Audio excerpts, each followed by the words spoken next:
In the land of Freya, darkness spreads its wings. A corruption so deep, it poisons everything. But in the shadows, a group of heroes arise. Bound by courage, they'll never compromise. Through treacherous valleys and mountains high, they fight for justice, never questioning why. Their hearts ablaze, united they stand against the forces of evil hand in hand. Oh, hear the legends of our sacrifice. In the face of darkness, we will rise with valor in our hearts. We'll take a stand, defend us on Freya, we'll save the land. Good evening, everybody. Mike Geary for Geek Pride's Dungeons & Dragons 5th edition campaign, The Legend of Our Sacrifice. With me tonight, we have Conrad as Arno Jerkel. Hello, everyone. We have Michael as Tharaval Eldon. You're muted. Oh no! Oh, he's on mute. No. Yeah. Hello? Hello? Hello. There he goes. Oh. Okay. we have Jace as Brother Garden. Hello, you unwashed plebeians! We have Lecky as Bartholomew Pringle. Hello. Marcus Lance. Is this thing on? And Vic as Saren Sanguine. Yeet. Right, okay. Guys, we're back. After a bit of a break, we will do a bit of catching up. So, in the last session, Lunch, you were not there, so more for you as well. The chaps inside the sanctuary, the sanctuary of devotion. Sanctuary of devotion. Check. It is called. Everybody. Zoom in. My God. All right. Ample place. Oh my God, why is this doing this? Oh, that's because I'm doing the wrong thing. There you go. That's why it's doing that. Right. So, we're that, and we are time names. There you go. Sanctuary Devotion. Yeah, we're right. Okay. You're in the Sanctuary Devotion, and you have got Lyasil with you, or, Niasil, sorry, or Nigel, or some other pronunciation that you were sort of trying to sort of persuade the members of the order that's who is, and they're all sort of going around trying to sort of pronounce his name in different ways, and failing. He's not 100% on board with this whole people not knowing who he is and things, but you've been persuaded that's sort of what it is. You've made your way to ask the paladins, or the oh my God, my head's completely gone today. Let me get this. The Arch Paladin, I want to say Arch Paladin. High paladin. High paladin. Yeah, that he is The Grand Supreme Magnanimous. Oh man, let me just get my spreadsheet. I had everything else sorted and I didn't get my spreadsheet out, so My nose is boss, dude. There's always one thing. Always one thing. Right, then where is he? Blah blah blah. Gossip. D&D, Legend of Our Sacrifice. Where are you?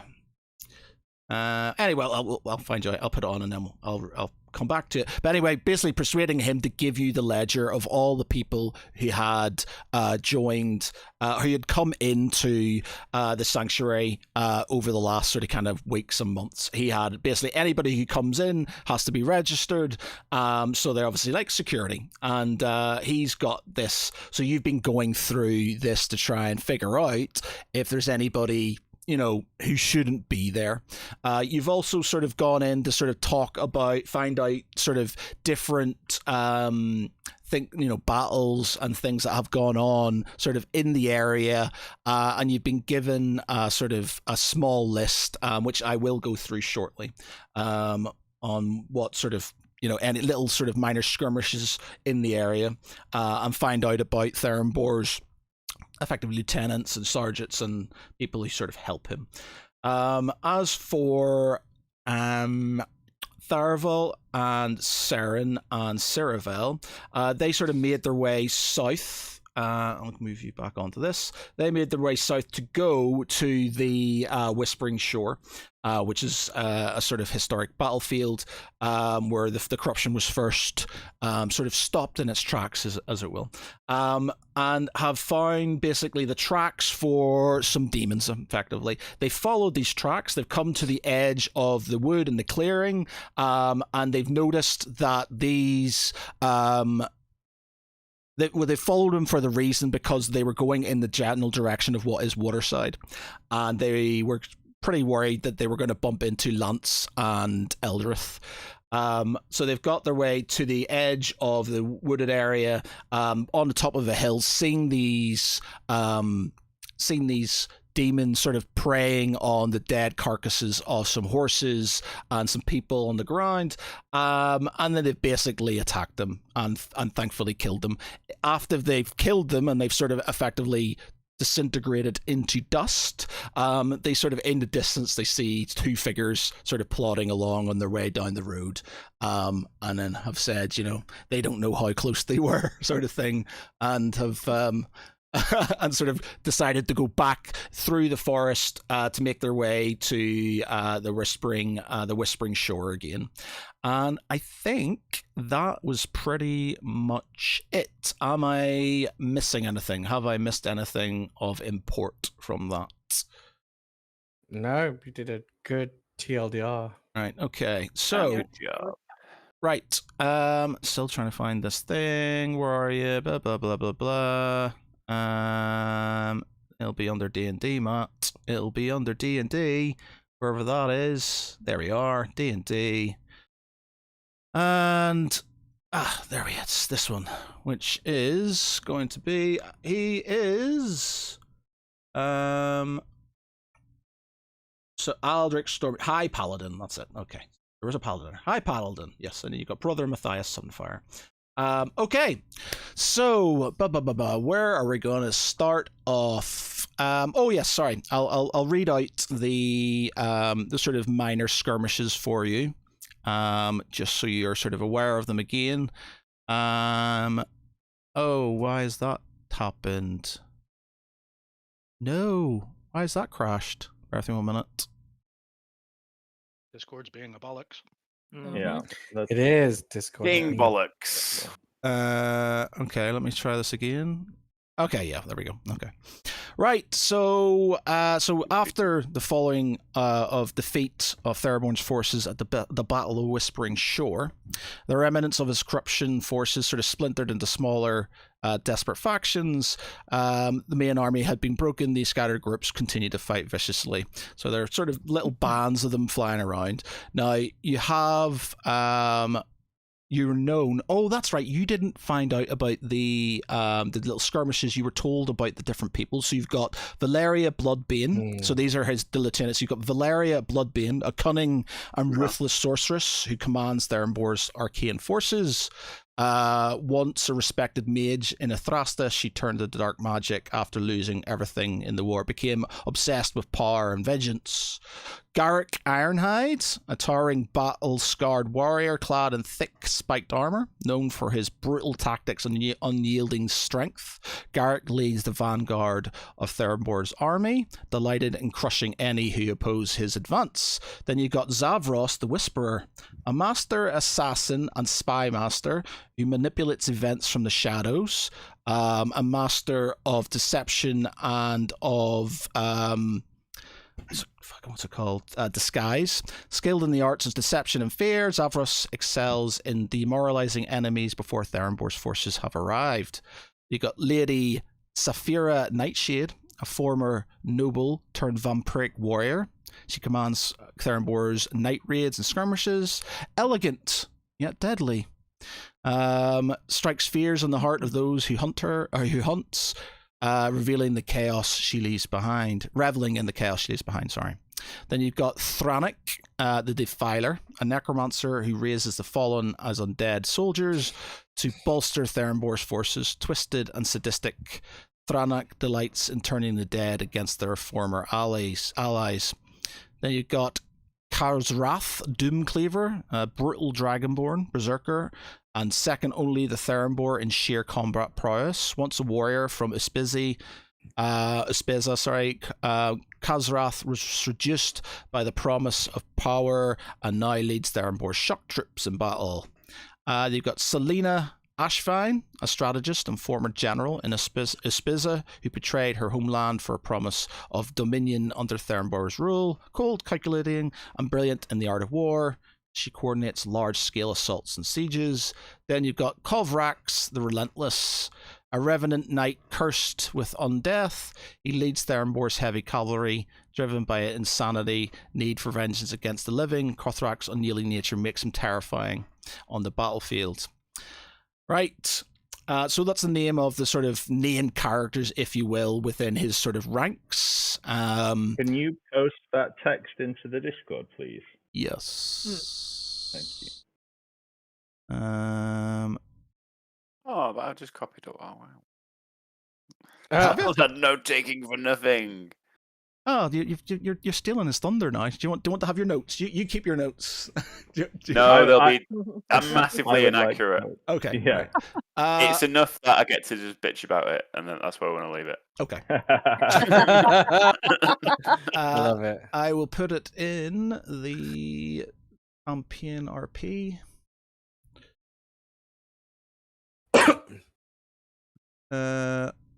What's this? Your message is too long. You've hit 2,000 character count limit. What? When did this come in?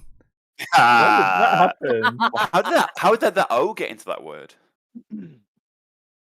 What? Wait a minute. They're gonna make me pay for this, you mother That bitch. is crazy. You must pay for this. What? Nerd. Right, I'll do the first half and then maybe do the second half.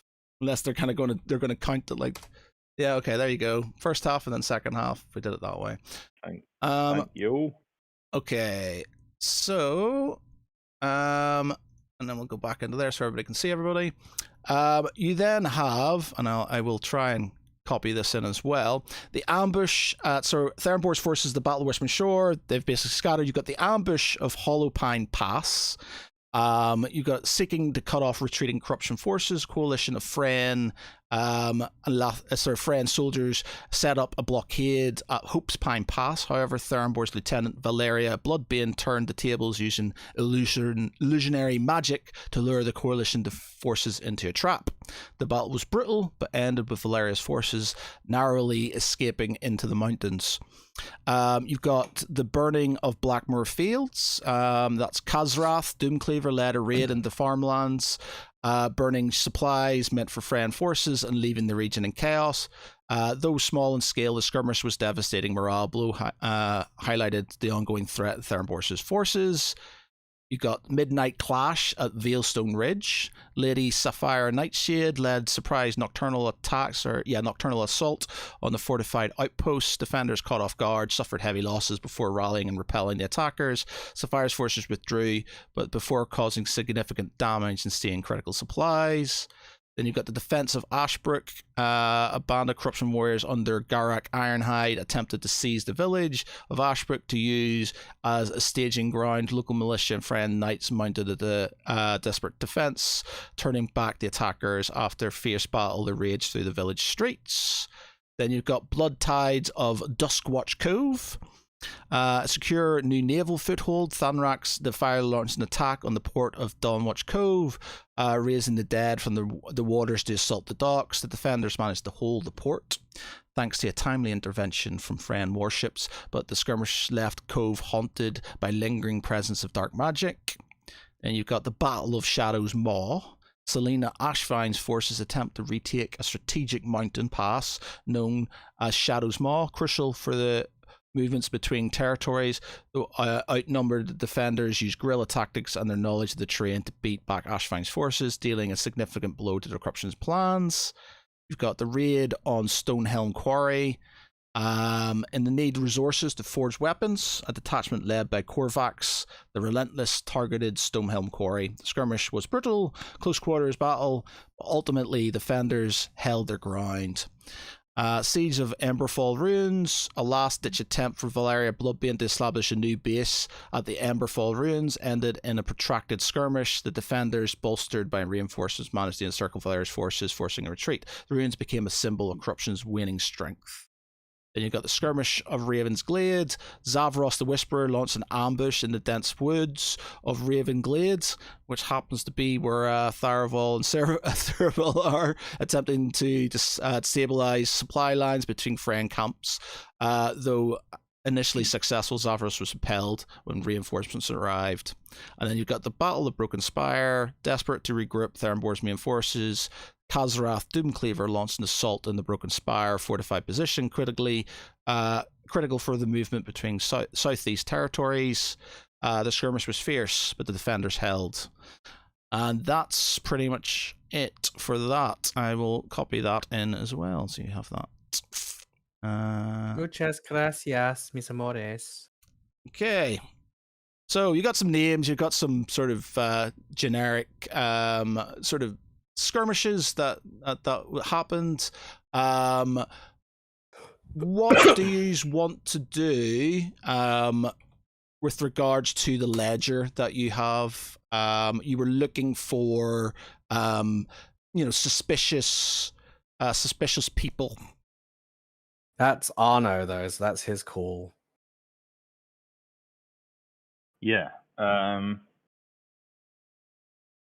I don't know. I would be focusing on the sort of the time window of I'm confused what sort of timeline it was when Gregor was abducted, whether it happened in the last week or So you've the time that took, you've just effectively got back, haven't you? So you got back from Jorathrasta, and you then sent Gregor to the monastic cells.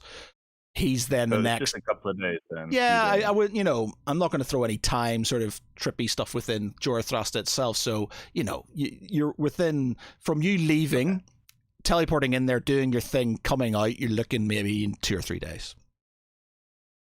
Okay, so I'd be looking. I'm guessing like alongside name and date and stuff like that. It will list like their occupation or reasons for being in the city, or okay, or is it literally just a name check? Okay, yeah. Let me just do something here. So I'll just give you a quick. I'll do a quick. Give me a ledge, some names and stuff, and I'll go. Right. So you're looking for. I was so scared about what you meant by like I'm giving you a quick. What do you mean a quick? No, Sorry, carry on. So can I have? Okay, yeah, I'll do it this way. So I'm going to give ChatGPT a chance to shine. Hopefully, give us something meaningful. Can I have a ledger of me? Copilot. Well, I've used Copilot. I'm sort of iffy. We've got so many different AIs in work as well that we're just sort of like just inundated with them and stuff. Just I can imagine. Have a ledger of names.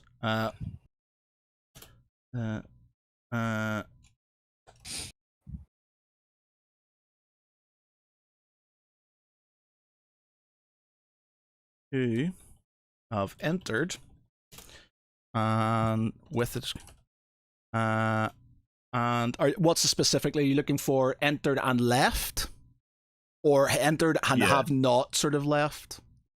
Yeah, entered and have not left mainly, and I was just wondering if there was any kind. If Occupation or what they, whether they were male, female, race kind of thing. I don't know how detailed. You didn't say how detailed the ledger is. Description. Are given job and provide. Okay, I'll do that. Exciting. I could do this. Okay, right. Get provide a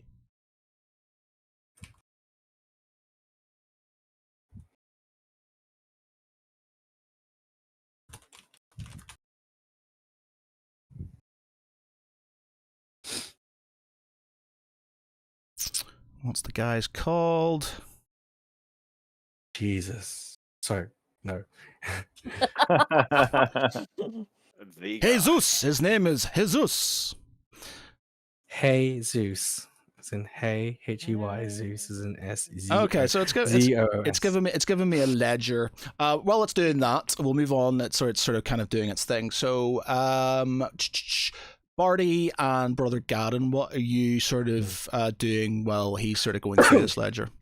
We were doing the concoction, weren't we, with the Alphusa oil and something to make Yeah, a good it was gonna get thingy. all Weren't you turning experimental. into like incense or something? Yeah, it was a that's powerful exactly what we were incense. doing. It's Yeah. a rare incense. And what was the and- what It was doesn't the, have to be good. It's just got to be rare. what was the purpose behind this?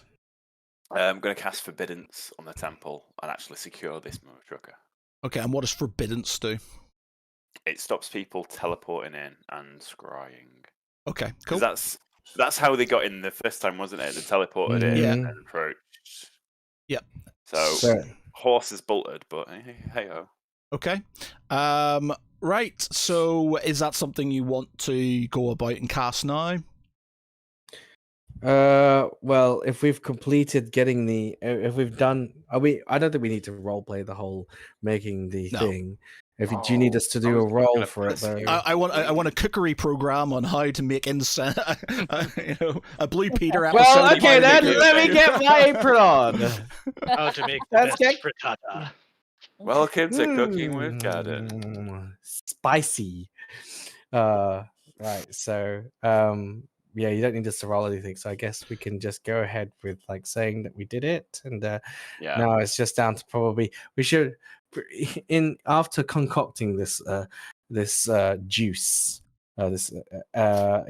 Just looks at Barty and says, and as much as I think that this is incredible, I know that really this is for their protection, but shouldn't we go tell Mr. High and Mighty Paladin Pants up there whether he should, like, he's happy for us to protect the sanctuary in such a manner? And I mean, it's an old temple, but I don't think he'll want it. He'll want some outsiders thinking that we can do a better job than he can, even though technically we can.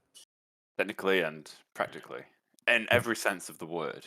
We should probably do that, and we should have Arno around, and we should also have Niacil around as well, just to add a bit of flavor to it. Sure, why not? Fine. Okay. Let's go find Arno then, see what happens, and then afterwards we go back to the Paladin, give him back the ledger as well, see if Arno's found anything, and then we cast the spell. Hunky dory, we now have a fortress of solitude. One question. Mhm. If he refuses, do we do it anyway? Yeah, of course. Like, Fantastic. Whatever it's like happens, now. to it, whatever happens do to it it, now easier and to ask for then forgiveness than When permission. it says yes, we'll just sprinkle some Right? water on the floor. Well, you think about it this way, right? It's like a willful, spoiled little child who does not want to take its medicine despite the fact that it is sick. What you do is you take it by the nose, pull it upwards, and shove the thing down its mouth, and then done. So this is us shoving the medicine down his mouth. You can tell I've raised children before. Skilled. So you're making your way to find Arno and Nigel. Oh no, everybody's crashed. No, Yeah, back again. Okay, You're so- making your way to, and then it. So whilst we're at Flash. that though, did we looked at the ledger? We looked at all the reports, didn't we? And we found We did. So then, in that case, did we manage to cross the part? We've identified that there is the same There's so many. location. Yeah, so the same location.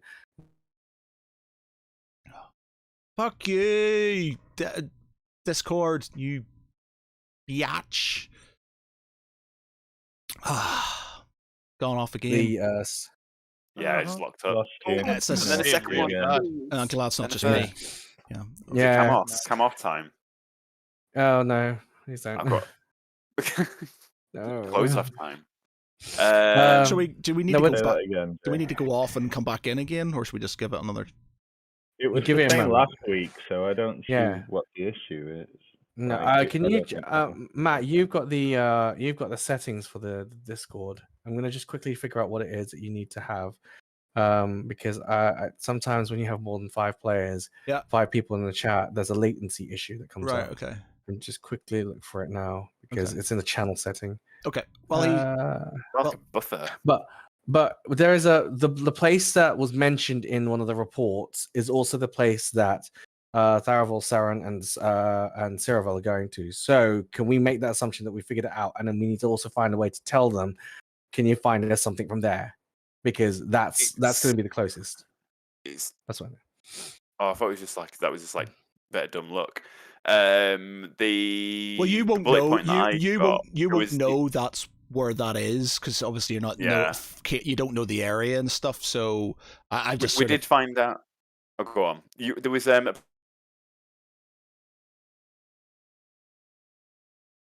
we need to try and like narrow it down. Is what I Getting really understood. bad. Yeah, Oh, it's right. unbearable. Yeah, this is annoying. Let's try and figure this out before we carry on. Sorry, because it's just 1 second. I'm just giving you the settings now. Can you just check for me on this channel the following?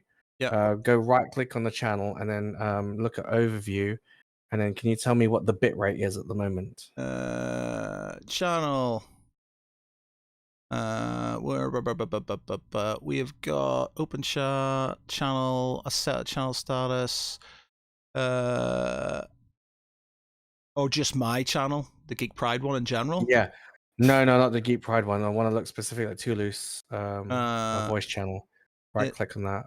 Right click. We've got channel status, voice Xbox, edit channel, duplicate channels, great voice channel. No. So hit the voice channel, right click on the thingy and say edit channel at the bottom. And then afterwards, let's see what the overview says on the edit channel. Overview, video quality, auto. What's the bit rate? Is it 64K bps or higher? Age restrictions, video quality, upper limit. Let's see. No, see, it's just doing video quality at the minute. It's here. Do you have what's your bit rate? It's not showing me. Does it say bit? It doesn't show me a bit rate. Oh, okay. But your video quality is also not 720p, right? It's not on 720. No, it's just on auto at the minute. Yeah. And your region says automatic, right? Yep. Regions automatic. No slow mode. Nope. Okay. This is a Discord thing then. Awesome. Well, I mean, yeah. Unless I boot. Well, you know what? Maybe I'm. If it happens again, we'll all go out and come back in again and see if it does its The thing. irony is, the second you try and fix it, like it all clears up. Yeah, I know, right? The second we go to game. Yeah. All right. Okay. So yeah, you're not aware of where this place is. I've just sort of given you a bit of heads up that is where they are and stuff. Though I'm not sure if did you find any maps and stuff when you were in the? So I don't know if you picked up last time. The Bastion of the Morning Star was like where we were told we could find more info. Yes. I can't remember where we got that info. If that was in like a ledger or that was from the librarian. He said it. Oh yeah. So no the thing is, Lance and see what will happen is they'll go there. Lance and Eldrith, Tharaval, Ceravel, and Saren. They'll go there. They'll find out what the surrounding area is, and it's called. They would have been told this wood is called the Raven's Glade. Be careful, etc., etc. But obviously, you guys not being there won't know that. You'll know because obviously this, but you'll not be aware that that's what it's called unless you're actually looking for it. Okay. So in that case, we still need to find a way to. Have you got sending? Party? No, but There there's is a a part next to there is a Sending Stone. you do have a pair of sending stones between yous, but we always lose track of who's got what and stuff and who's got that. Yeah. So Oh, and then the Firewall last definitely had owners, one. Tharavel doesn't have one or has one. Last time I checked, I remember Farival had one to speak to his side, or like spies in a city, and I think Conrad had the other. Arno had the other one. Sorry, they were trying to coordinate the part, with like the court proceedings. Okay, yeah, well, Okay. I'm happy Way to back when. yeah, I'm happy to sort of say that's still the case. Then they can both have. So they still have it. So Yeah. that's the problem. And so then we just look. So at that point, let's role play this out. So then he looks at the party and says, "So with that ledger and all this information in mind, it looks like Tharaval, Saren, and Cereval are in the right place for where they need to get for one of the information for one of them. But the other side, we need to find a way to send a message to Lance. But we don't have a sending stone, and I don't have the spell sending. So I don't think We can scry and just drop in on him. Oh yeah, We shit! know him And intimately. It'll be so simple. I can. So you scry one, I'll scry the other. Yes, let's scry. Let's have a. Okay, let's scry. do that then. So we do a scry session. Okay, Uh, sounds good. Are All right, they not afraid of interference or something? never I cross just the wanted to check streams. Scrying each other. No, it's one after the other. He goes first, and then I'll go. It's first. That's what you it's always say. interfrastination. Interfrastication was it? Interfrastication? The one, yeah, it's interfrastically. That's it. We don't want to do this interfrastically. So I think it's forbidden. yeah, we didn't cut. Well, we could do forbiddance after because Can you go obviously out? this is Can you call Yeah. out but not in? yeah. So we have to do that. We do the scrying first, then we call out, and then afterwards we lock it back in, and we have to tell them we're gonna lock out as well. Oh shit! But if if I cast it, are we going to be able to teleport out? We're going to have to leave the building. That's going to be embarrassing. Yeah. Actually, no. You don't. I don't want to. Gadden, I'm going to be perfectly truthful. I don't want to walk anywhere. I'm beyond that now. But that's Naruto then. I'd be on it too. You are the Bahamut's right wing to me now. Please, let's cast Forbidden to the very last moment. So we don't need to do this right now. But what we do need to do is we need to tell them what they need to know. So, let's go find a quiet place to do this, and I'll keep an eye on you in case somebody else fucks around with the scrying, and then you do vice versa. Okay. Okay. Well, you go first because I need to prepare this one a little bit more. You have this all ready to go. Okay. No pressure. I'll just sit down and Okay. And Are you doing? Do you want to do this now? Then do you want to just do your thing and talk to the both sets? we can't talk to them, can we? We're just doing it to find out where they are. oh, we can't talk. Shit. You The can see whole and point hear was to them. talk about them. Yeah, but Then you need sending. Right, but Yeah, hey. but it's they can be So aware. we're back to the same problem. They can be aware. They can be aware of its presence. So you can let them. can't you? my plan. If we need whoever we need to talk to the most, we scry on them, find out a location, then just teleport to them. But then we're sort of stuck with them. But we've done what we were doing here. You're fine. I'm stuck with them, but technically we would go there. This doesn't work. we need to send expel. Well, so I think do you need to talk to Arno first? we could, yes, because he's got a sending stone. So let's probably talk to Arno, find him, and then afterwards figure out next. Cautious that if we have to come back to the librarian and see. Actually, he just turns around to the librarian and says, "Do you keep magical scrolls behind, like things like for spells and whatnot?" They look at you and say, all magical items are with the requisition officer. You need to talk to him to get anything that relates to items that could be used for the war effort. Thank you very much, you sweet librarian. Turns around to Barty and he says, "Let's go. I think we can find a way to get the sending scroll. If we need to get more than one thing going at the same time, we can just go to the requisition Manduha thingy, and we just spell da send. Sure. So and Makes perfect Arno, normally he's not like the elves where you'd find him in the bar, even though he's a bard. So He'll be sulking and lodging somewhere. well, he did go to the High Paladin. flicking his hair and doing his black makeup. I'm not okay. I'm not okay. Yeah. Yeah. Well, the last time we checked, we went out. He was going to the High Paladin, so maybe we just go there, retrace his step, and see where he went.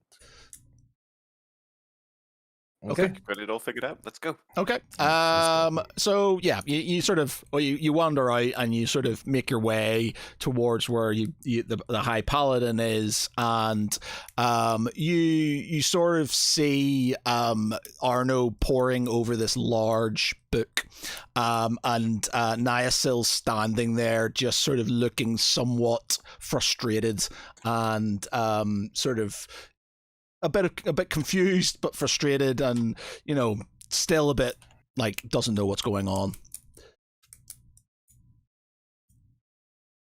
Well, you as we're going to see him, we were kind of like, well, I don't know about Barty, but Gadden's pretty much pumped. Let's just say knowledge has infused him in such a manner that he's probably bounding, and and poor Barty's probably behind him going, what the fuck is this Leonin running over there for?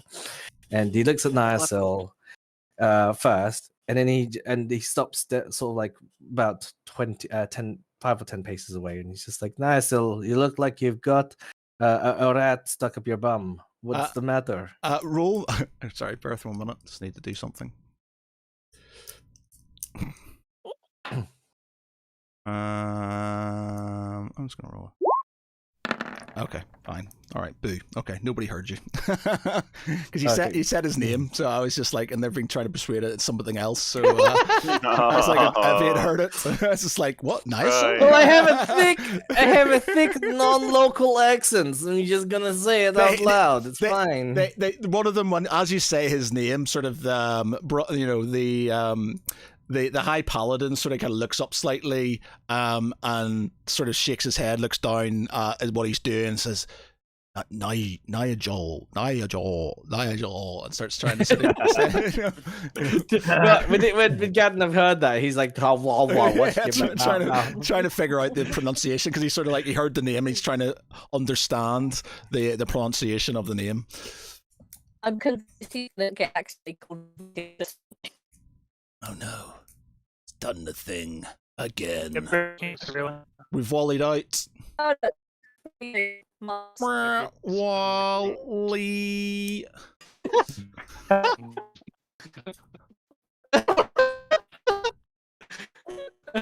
Everybody's laughing. Right, everybody, drop out, and then drop out, and then drop in again. Right, come out, and then come in again. Ugh. Sorry, ladies and gentlemen. We'll get this sorted. We'll it'll work. Bloody Discord, whatever you've done. Right. Let's sort this out.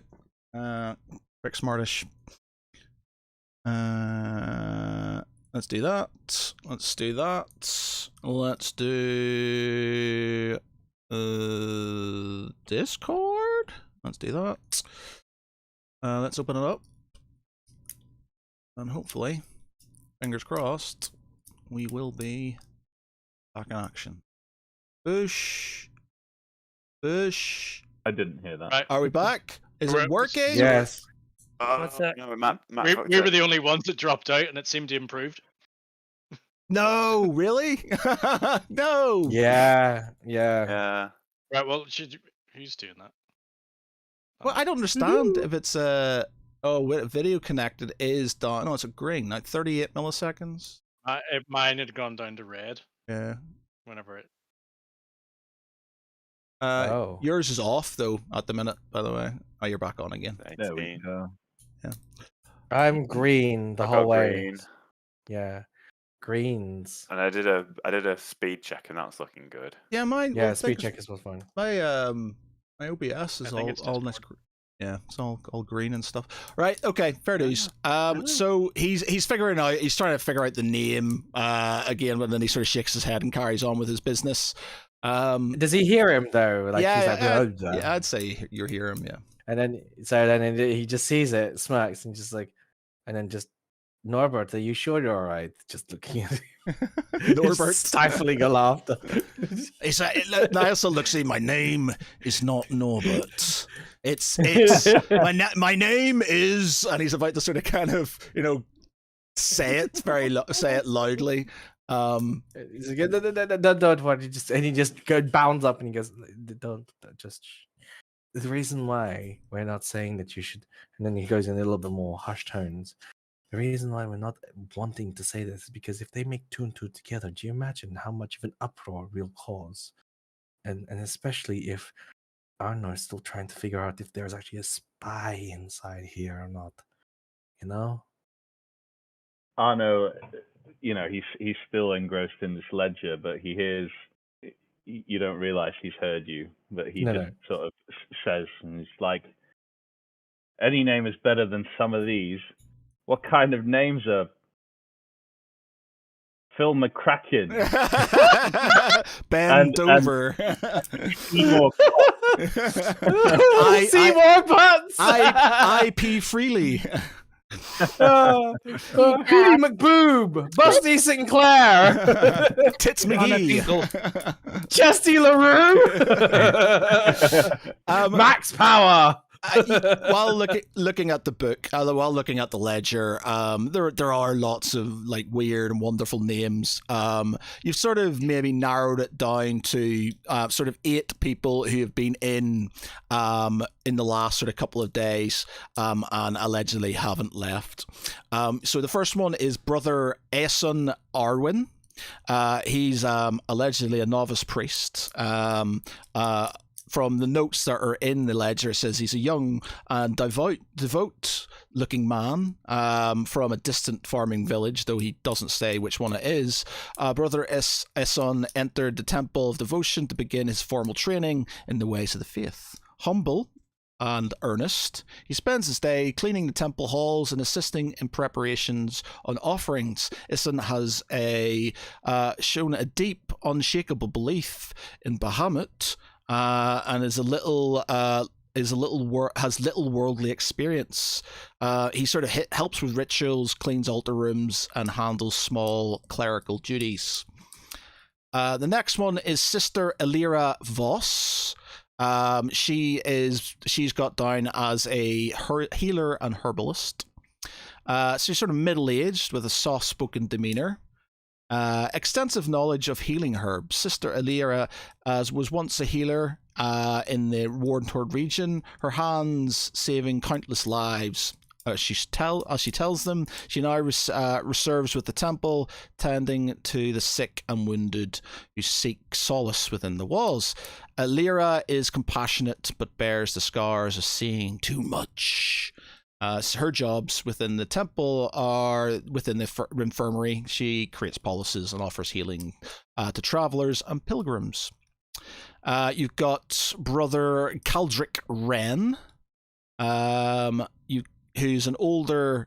He's a scribe. He's given the job as scribe. An older, wiry-looking man. Sharp mind and deep love for ancient texts. Brother Caldric spends his days copying and preserving sacred manuscripts in the temple's archives. His meticulous nature has earned him the reputation for being precise, though his introverted personality keeps him isolated from most temple affairs. He's transcribing holy texts in the temple, apparently. Lady Celera Everhart. She's a pilgrim, but of noble descent. A noble woman who renounced her life of luxury to serve the gods. Lady Solara entered the temple seeking penance, spiritual enlightenment. She has taken a vow of silence. She has maintained the entire time of her stay, and has maintained the silence throughout her stay. Though mysterious, she is admired by some of her devotion, though others whisper about her motives. She's tends to the temple garden and assists in maintaining order within the sacred chambers. You have Brother Anduin Ashthorn. He is a protector, a knight of the faith, allegedly. Description: he's a former knight who took vows to defend the temple, and a lifetime of service in battle. Brother Anduin is a grim but honourable figure. His presence alone enough to deter trouble within the temple grounds. He is well respected by his peers, though he often keeps himself to himself. His past battles haunt him, but his devotion to the temple remains unwavering. So he's basically security, oversees temple guards, maintains order within the sanctuary. Then you've got Brother Vin Vilius. He's a pilgrim. Arrived in the temple. He's a pilgrim seeking redemption for a lifetime of misdeeds. He's got quite dark eyes, demeanor. Made him where are we? Oh God, why has he got so many points in this one? There's no, the other ones they have multiple points, so I'm just sort of, I was trying to cut it down. Skip through. Yeah. Okay, so so he signed like he's been given sort of menial tasks. He's rarely been seen speaking to others, but is often found lingering in the temple archives or observing the moments of others with keen calculating gaze. He says he's a merchant originally, and has sort of lost his way. He was assigned mundane tasks such as sweeping, lighting candles. Is allowed to he's been in the archives, where he's been researching texts. Then you've got a novice, Adra Callan. So let me cut that bit out. Young woman, fervent desire to serve. She's from the outskirts of an unknown place that she hasn't mentioned. She was working on a farm. She's now devoted to the gods. She's often found tending to the temple grounds, ensuring everything is pristine. So yeah, she just looks to basically clean, effectively. Does some garden stuff, sweeps and cleans. Then you've got... But in the temple, yeah? Yeah, within the temple, yeah. Then you've got... take loads of this one as well. Okay, so he's a priest. Apparently, he's down as a senior priest, a Father Merrick Halvin. He is elderly. He's served in temples for decades. He's known for wisdom and kindness. He's acting as a spiritual guide. Steady presence in the temple, but advanced age has slowed him. He now relies heavily on others to manage his day-to-day tasks in the temple. He has, it says here, he has used Vin to help him in the archives. And he sort of oversees major rituals, ceremonies, and provides spiritual guidance. Yeah, and that's what we got. All right, so Arno will say, there's a whole lot of nothing here, but I think I've managed to narrow down some people of interest who have checked in and not checked out. We have no guarantee that our perpetrators ever signed in the first place, but all these 8 people seem to be well contained within the temple themselves. It shouldn't be too hard to follow up on them and see if they're still here. Did you? I think did he recite every one of them, or is it just for his knowledge? I won't have said the names or anything. Yeah, I've just got a list of names, and I've jotted Good. down like where they spend time in the temple. But, Do you? Yeah. Which one's one that you've got a hunch on? Do you want to roll me? What's the one? Not perception. What's the other one? Insight. Insight. Roll me an insight. rolling. Nat 20, baby. Hey! Yay! Oof, yeah. You are very much drawn to the sort of pilgrim Vin Villeas. He's got a job sort of in and around the archives. He's also been helping out one of the elderly fathers. He seems with that he's potentially got access to a lot of places. And for you and your money, he's probably the one who seems the most suspicious. Yeah, Arno points down at this name. It's like something feels off about this guy. It's overly vague. He seems to have been granted access to the archives along with other things. He's been liaisons. That's who I would try and find first. Plus, he has the name of a villain. I will. I think we should defer to your judgment in this instance, considering that you've done the hard work behind it. Of course, do you feel like you want to drop in with them ethereally or corporeally? Because I know you have the capability to do either. I think we go and see if anybody has seen him in the last day Okay. and try and find him. Do we want to divide and conquer or stay together? I think because we can do either or. Well, it says he spends most of his time here in the archives. We can go down there and at least ask the librarians about him. Did we were in the archives previously? You're weren't not we? with the archive. Dave, we're in the archives. You went to talk to the High Paladin, so you're sort of in around where he is and stuff. So if you want to go back to the Is archives, that where we came from? Though? yeah, so you come from the archives, yeah. Did we notice an individual that? Hang on. What was his description like? What does it say? Anything about what he looks like, or is it just him as a? It doesn't. Was he the guy with the dark eyes? Or no? Yeah, well, he description said. really? Yeah, it says he has dark eyes. Yeah. So he says it has. I didn't want to say it because I just went. He has dark. Oh, that's just going to give it away. He's got dark eyes. Thank you, ChatGPT, for being too fucking obvious. It's like as soon as you said his name, it just sounds like Vin Villain. It's true though. That's the one. This is the one downside, like with using things like this. It's just like this is the guy. It's like, yeah, he could have been a bit more subtle about it, but there you go. So he's got dark eyes, and he's sort of dark eyes and a bit of a shadowy presence, allegedly.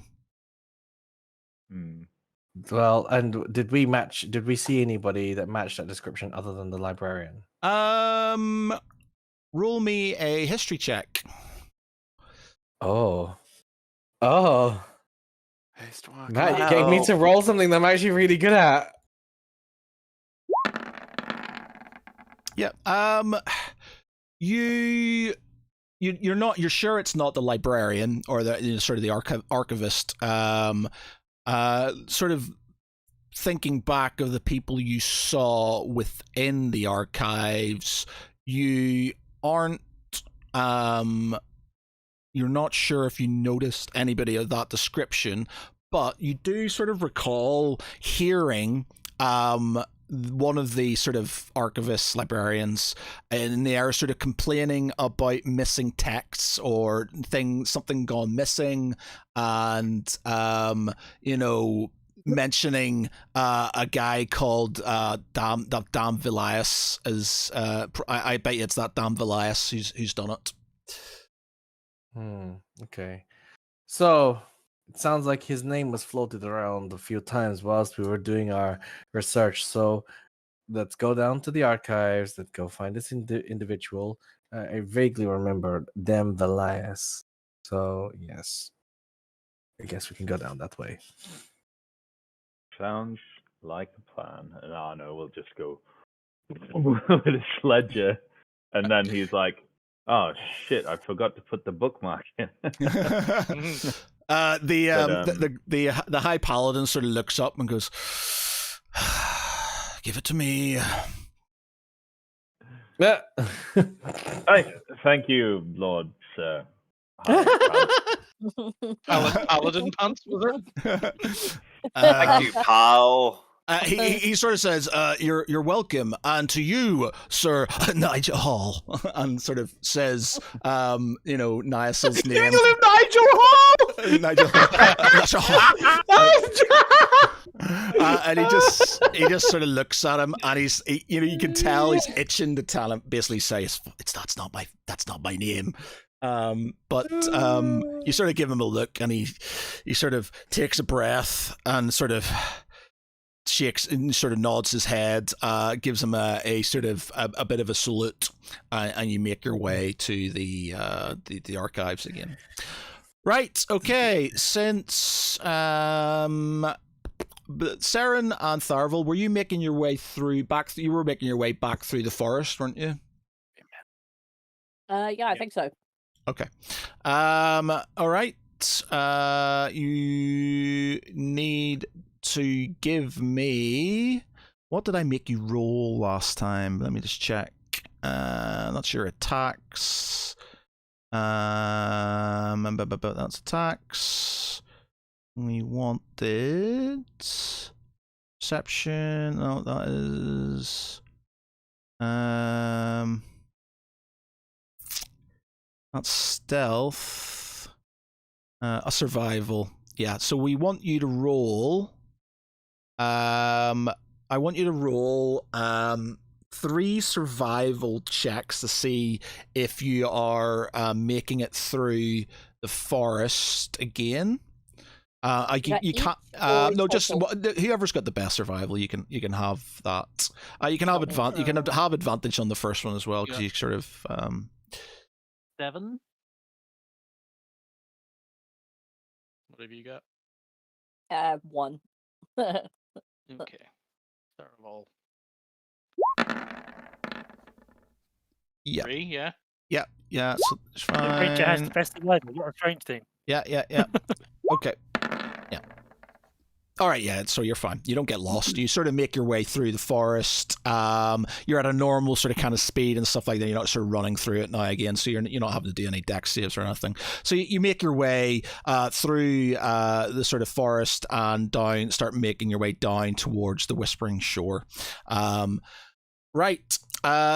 Lance, you are making your way to Waterside. It's a road you've trodden before. It brings back some memories of being there with the Order and with the guard captain himself, due to the goings on that were there.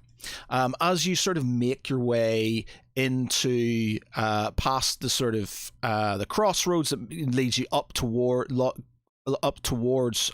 of Waterside, you're pretty sure you sort of kind of see a couple of figures on the hill, and sort of to your sort of left, there's this sort of some dead horses with what looks like sort of ash and stuff flying around them. So I know that have a quick look there, because Ash doesn't tend to hang around. So it implies something happened recently. Yeah. So you go in and you have a bit of a look. You notice a couple of arrows. You notice a couple of arrows.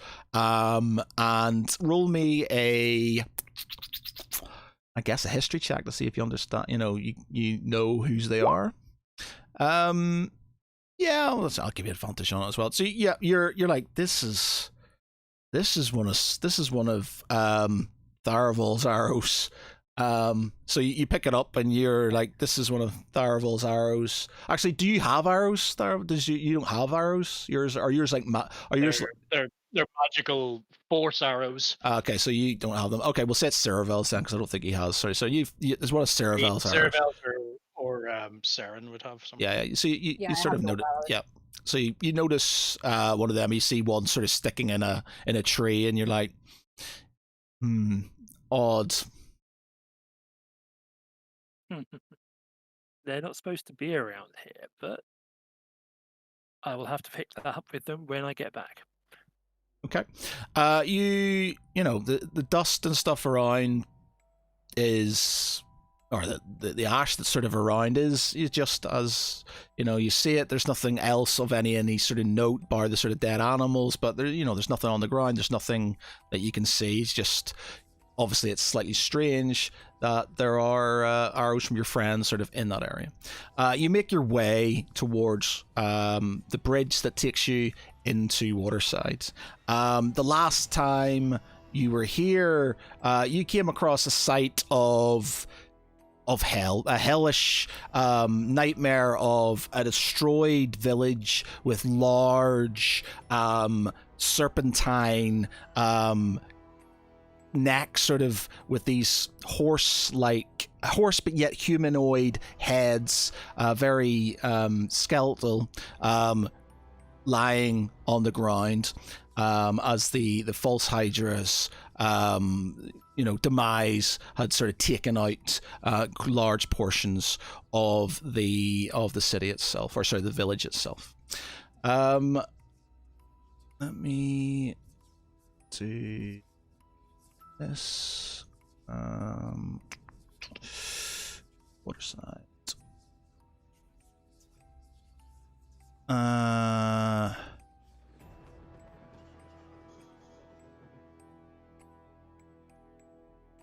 Okay. Everybody see that? Yep. Mm-hmm. Okay, let me just bring it up for everybody. So what you have is it's a destroyed, near abandoned village. There's nothing there anymore. You have these. You find some bones, but what was there when you last left to sort of go off on your journey, your first went off on your journey, is not there anymore. Just the remainder of a once peaceful village destroyed by corruptive forces. As you sort of walk in over the bridge, it feels, as much as it's day, it just feels odd. You're not sure if it's the lingering presence of what was here before, or if there's something here now, but it doesn't feel good.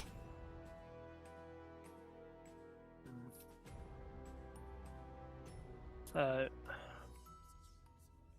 I'm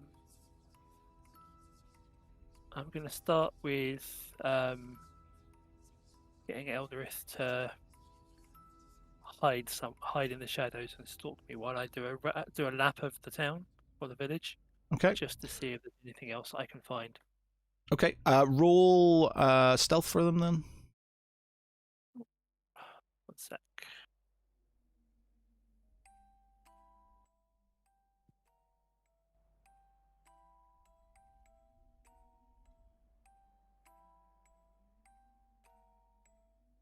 Sorry, it's taking a moment to open up. So stealth, yeah.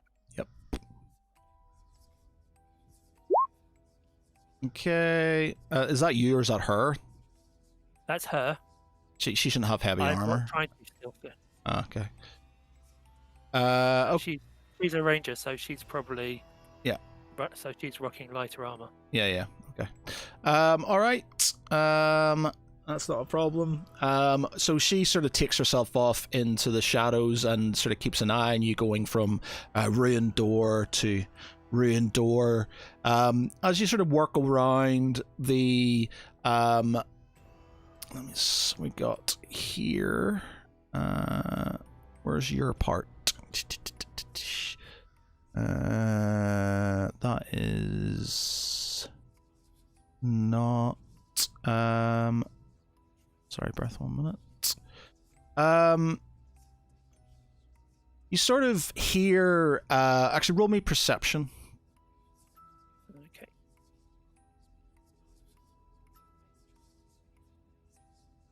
So that's me. Yep.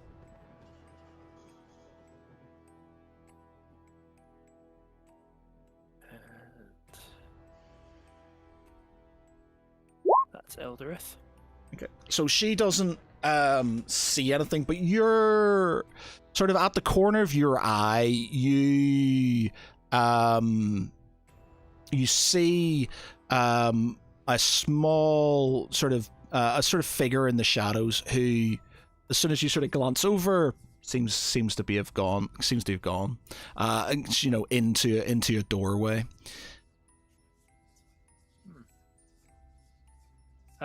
So I get her attention and indicate that I've seen something, but she says she didn't. So I am going to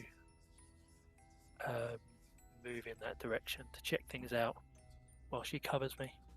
Okay. You go into there's loads of stuff here, but I think I'm just going to stick with this thread here. So you go into what was formerly the sort of kind of village, the village pub, the Pig and Harp. You see a destroyed sign lying on the ground, and you go in, and there's, it seems oddly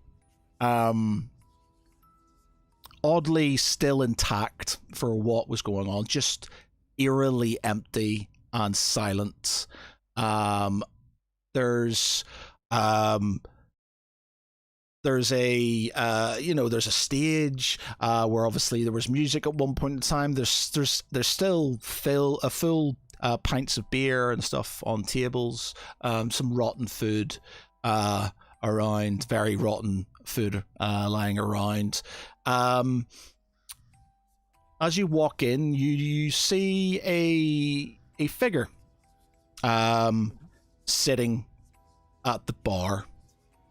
And he's sort of there with a drink in his hand, sort of mumbling to himself. I move towards the bar to one side of him, giving him some space, and I simply lean against the bar and say, "You seem somewhat lonely, my friend." He doesn't seem to. He doesn't reply. He's just sort of looking at his drink and incoherently sort of kind of babbling to himself.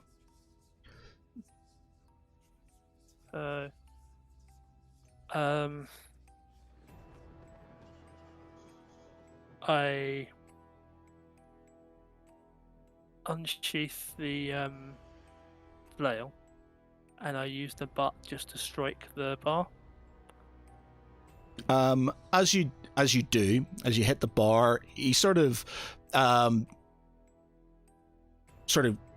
jumps up slightly. He sort of looks at you or stares up at you, because obviously you're quite a large being, and says, "Oh, hello. Quite quiet in here. I'd offer you a drink, but the barkeep seems to have disappeared. Been waiting for him for a while, to be honest." He sort of kind of gets his drink and starts singing a song to himself.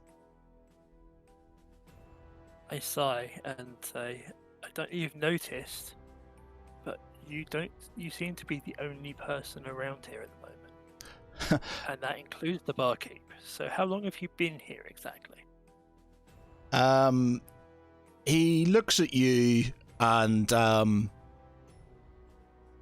laughs and says, "What are you talking about? You only got here yesterday. There was filled with people. I was just talking to..." And he sort of, clicks his fingers. "I was talking to the barkeep and his wife, yeah, it was yesterday. I was there yesterday.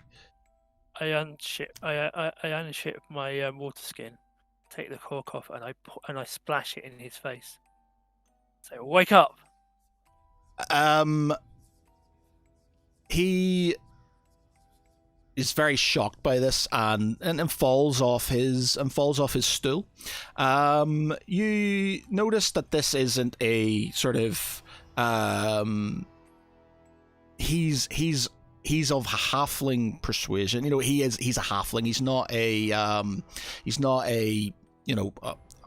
a fully grown human. He is of the halfling race, I guess. And sort of falls off and gets up and sort of shakes his head and says, why did you do that? Why did you do that? Because you don't seem to be very connected to reality at the moment, and I thought I would try to shock you out of the confusion you were displaying. There's no confusion here. I know exactly where I am. I know exactly what I'm doing. I've been here for yesterday. I came here yesterday. I was talking to the bar lady. I was talking about my time in Cragmere and my time doing all kinds of things, and and he starts getting sort of mixing himself up in his conversation. And he just sort of, I'm going now. Good day. And he sort of starts to walk off. I stride over and I grab him by the shoulder and spin him around and say,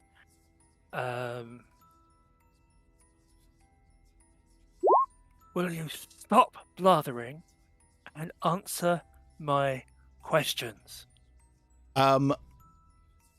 He is there's something about when you sort of loom over him, and sort of shout at him, he proper just cowers into, effectively goes down into a ball, and starts to sort of cry. He sort of says he doesn't know who he is. He doesn't know where he is. He lost his mind. He's scared, and he needs help. I say, well, that's a good start. At least you know where you are. I said, well, I don't know how long you've been here. I don't know how you got here. Apparently you don't either. But this is not somewhere that's safe for you to stay. I need to have a look around because I'm trying to see what's been going on here. If you will stick with me and my companion, who is currently outside, we will try and keep an eye on you.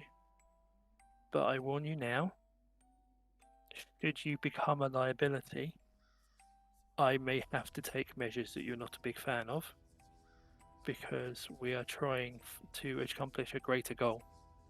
But I will try my best to help you find out who you are and what got you here, and what happened to you, okay?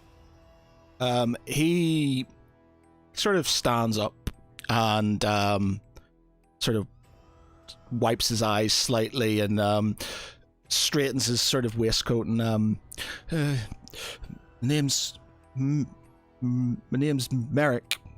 Merrick Halfhill. Okay, Merrick, that's a good place to start.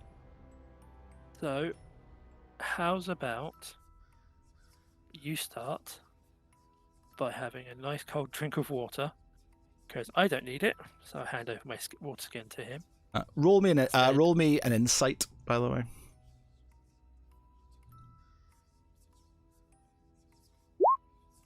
Okay, yep, that's fine. So here's some water to get you going. Mm-hmm. And now what we need to do is try and figure out what's happened around here. Obviously you'll have what happened here. You just sort of, why he's here and stuff. You're just not sure why. Yeah, Yep. I'm trying not to feed him too much at the moment to see what pops out. Right. Okay. Okay. He looks somewhat edgy. He's he obviously not in a good way.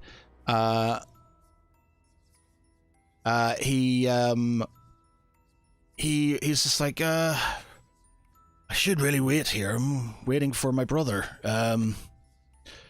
He's gonna be here any moment. So I should really stay. You have two options. You come with me, or I'm going to tie you up so that I can make sure that you're not up to anything that I'm not happy with. He doesn't say anything, and he just shakes his head, nods his head, and says, and breathes, and then sort of just walks forward. I wave him on towards the door, and as he comes out, I indicate to Eldrith to keep an eye on him. He sort of looks at you and goes, "Who's that? Who's that?" This is my companion, and you'll do well to remember that she's here to protect me, primarily, and herself, and you're unexpected. So please don't do anything that will make either of us jump if you can avoid it.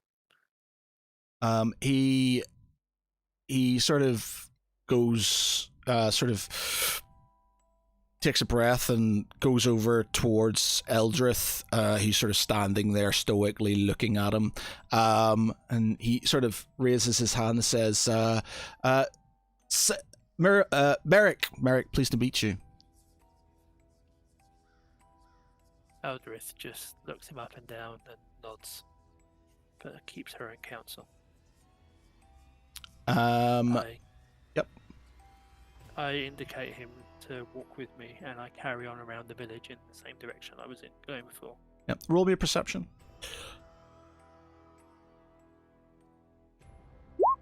Yep. You did as a second for Eldrith. Yes. When he spoke to you, he was about to say something else before he corrected himself. So he started going "Soot," and then turned it to Merrick. So there's something odd there. You're like, he was going to say another name. Yeah.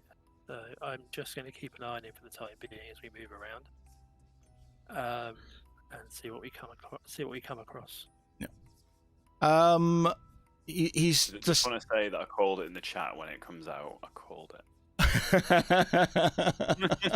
I have no idea what you're talking about.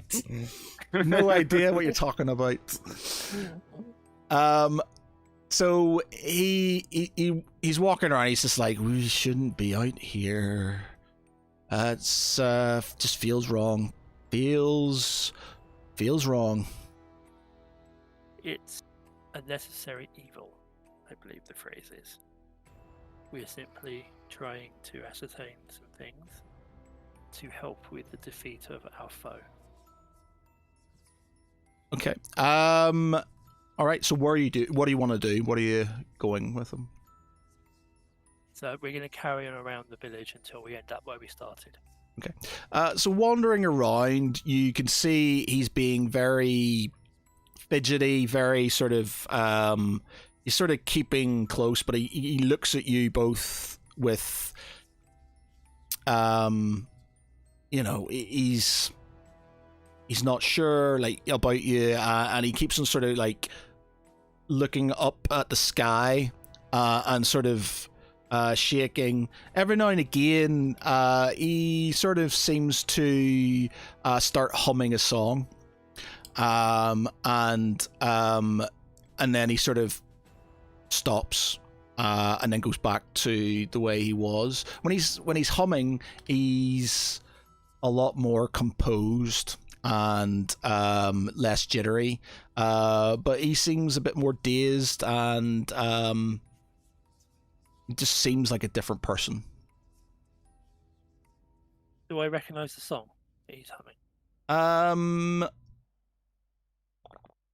Roll me a history check.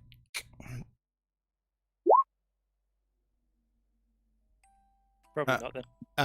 No, it doesn't sort of come. It's a sort of melodious enough sort of song. There's no. It's just a hum. He's not sort of saying any words or anything. But he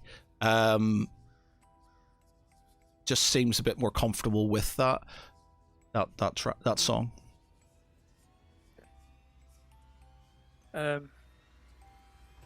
As we move around, I'm obviously keeping an eye on him as well as keeping an eye on what's going on around us, and looking for any indications of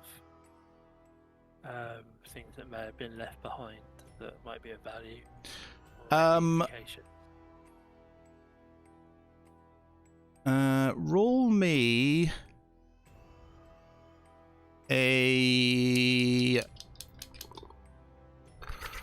me a perception check.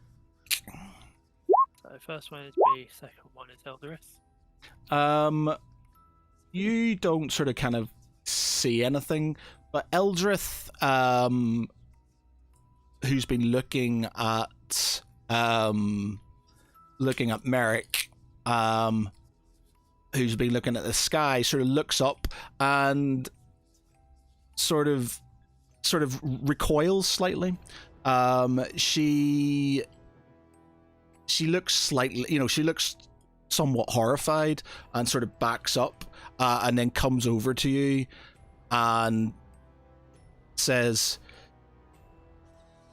"Lance, there's something wrong with this place. I see shadows of large draconic necks in the clouds. These things are not natural. I don't know what happened here, but whatever it was still lingers in this place." Great. Do I need to do a history check or something like that to recognize this, or? You know what happened here and stuff. So when she mentions that, you put two and two together. Okay, so I turn to her and say, "Do you have anything that you can use as earplugs?" Yes, I guess. Right. Put them in, and if you've got some spare, I'm going to go and hold our friend, and you're going to do the same thing to him. We'll have to communicate by lip reading or similar for the time being, but you'll understand once you have blocked your ears. Okay, so she blocks her ears, and looks slightly confused at the sort of suggestion, and then she sort of goes over to towards Merrick, who starts to back off slightly, and he's holding, like, he's got a bag with him, and he's sort of fidgeting in his bag, and he's like, "Well, what are you doing? What are you doing?" Okay, so while he's paying attention to her, I'm going to move around him and pin his arms. Okay. So he can't escape. I'm just gonna roll. Yeah. Okay. So he doesn't pick up on you, sort of advancing around him. Roll me a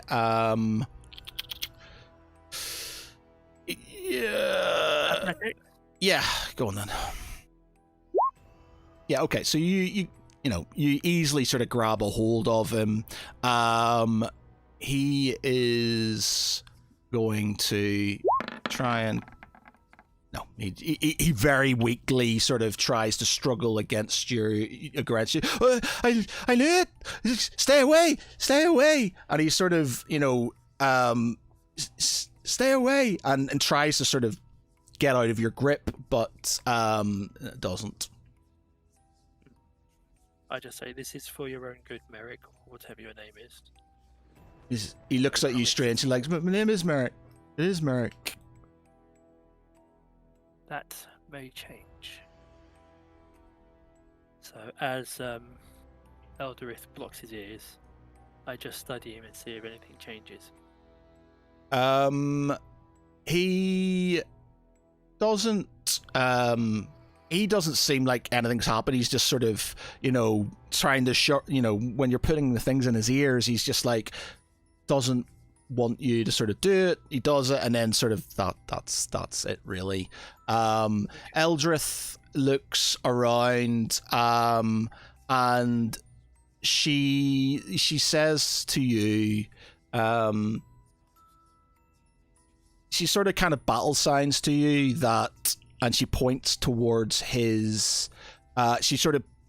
She points to with her hand in the air, and then she draws it down to his sort of little satchel. So with him pinned, I just indicate that she should look inside. She goes over to him, gives him a bit of a sort of suspicious look, and then goes to open his satchel. He tries once more to sort of kind of extract himself from you, and does. He sort of kind of slips out of your grasp. You can give me one sort of chance to sort of grab him and his bag. Okay, so athletics again. Yeah. With advantage or disadvantage, is the big problem there. I could. Correct. Then you kill him. I could. So yeah, you kill him. That would be really interesting for the story going forward. If it was a sadist, that would be quite a good angle, but it would things would not go well. Okay, so we'll not prolong it and stuff. I could have him running off and be chasing him around, but then I'll just be sort of you grab a hold of him, and the bag sort of kind of rips off his shoulder. Eldrith then sort of kind of takes it, and he sort of shouts at you to sort of leave it alone, and don't hurt it. He's my friend. Don't hurt it. You open it up and you see a strange looking. It's like a root. It's like a it's like a potato shaped. It's like a potato, but it's got like roots coming out of it. They're very sort of pale and white, and you can, with your sort of your ears blocked, you can see these small sort of mouths opening, and sort of closing as if they're saying something, and he sort of keeps on screaming at you to leave them alone, leave it alone. That's not good. I indicate to Elderith, to get her attention, and I just do that. Eldrith sort of just nods her head, sort of picks up this thing.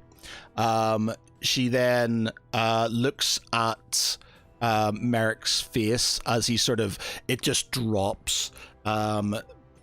Pure dread and sadness. He starts begging. She obviously can't hear him, but he's crying. He's begging you not to do it. And she just throws it on the ground and stamps on it, and just carries on stamping on it. What seemed like this black pus and viscel just sort of kind of comes out and sort of it goes across the cobbled streets. The sort of tentacle-like sort of roots then just sort of kind of wither on the proverbial vine, and the body sort of kind of disintegrates. I look saddened because, you know, killing and all, but I just look down to him and shake my head sadly. Obviously, I'm assuming you're taking your earplugs out, or are you sort of keeping them in? I'm studying him at the moment to see what his reaction is. He's crying. He's crying his eyes out. He's not happy, and he's sort of, you know,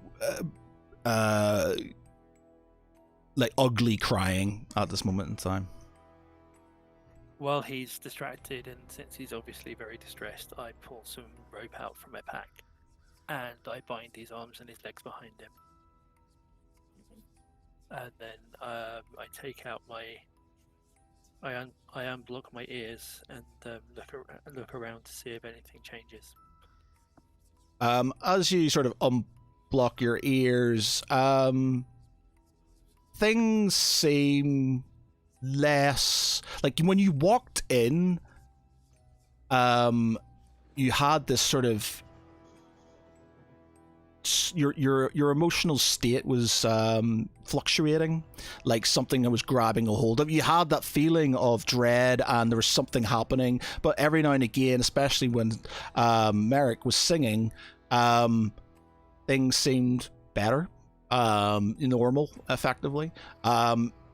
It's, you know, that's not there anymore. It's just another deserted village tainted from corruption, and there doesn't seem that you just don't have that sort of feeling anymore. I unblock his ears and indicate to Elderith that she can do the same. He's like, you killed it, you murderer, you might as well kill me now as well. No, you'll recover. I have encountered the ilk of your keeper previously, and you will recover from this. You're just... He sort of hisses. He's like, "Not my keeper. He's my friend. He's all I had. It was a gift, and now he's gone." From who? I'm not telling you anything. He sort of kind of spits on the ground and, closes his mouth, turns his head slightly. I just grab him and shake his head and say, "A gift from who?" He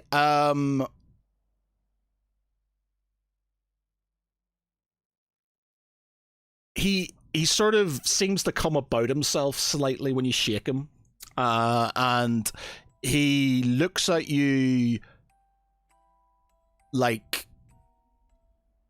a realization, like something is sort of coming to, like his memory of things is starting to come back a bit. And he looks around himself and says,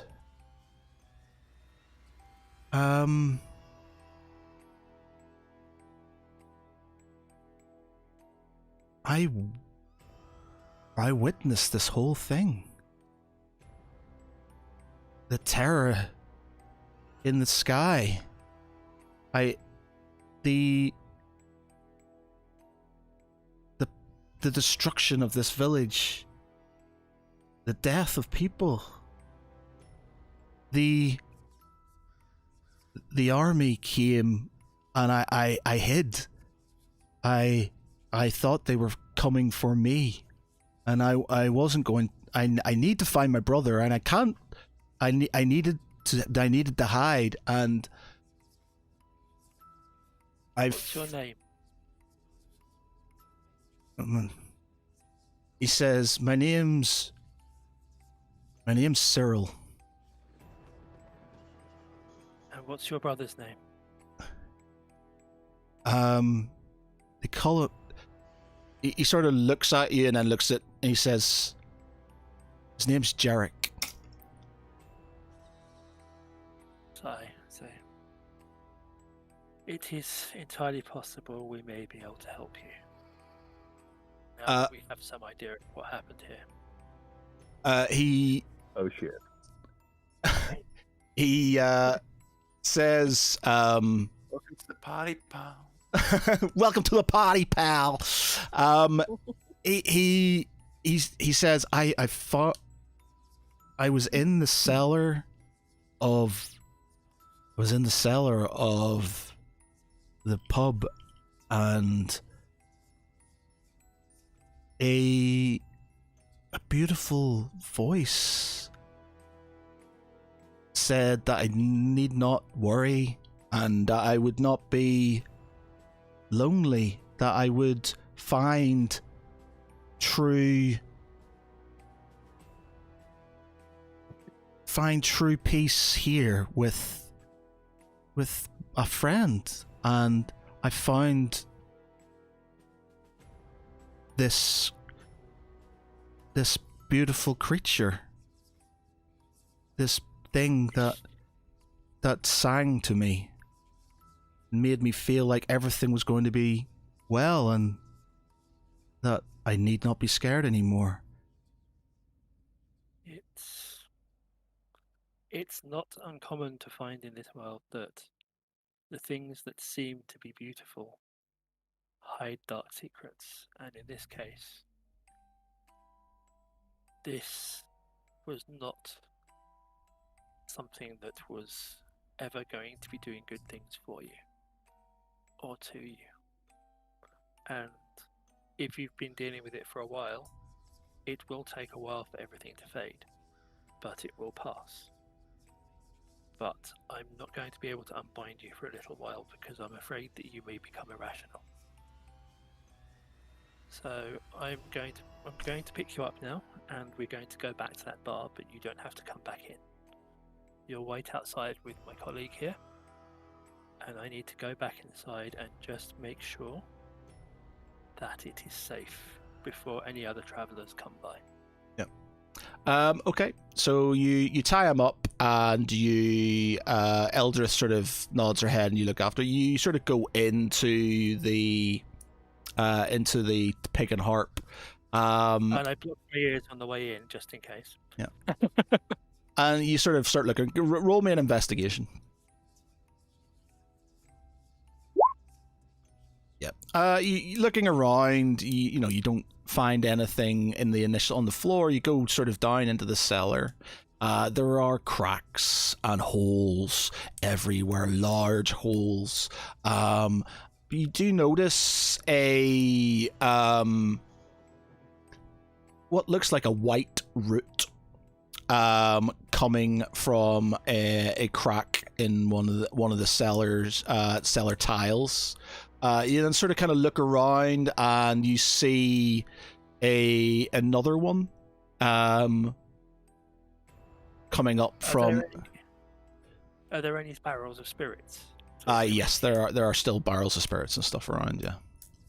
Okay, so I shake my head sadly, and I walk over, and grabbing the barrels, I spread them around the basement, and then taking Daybreaker, I split each one so that they start to spread across the floor, and I step back to the steps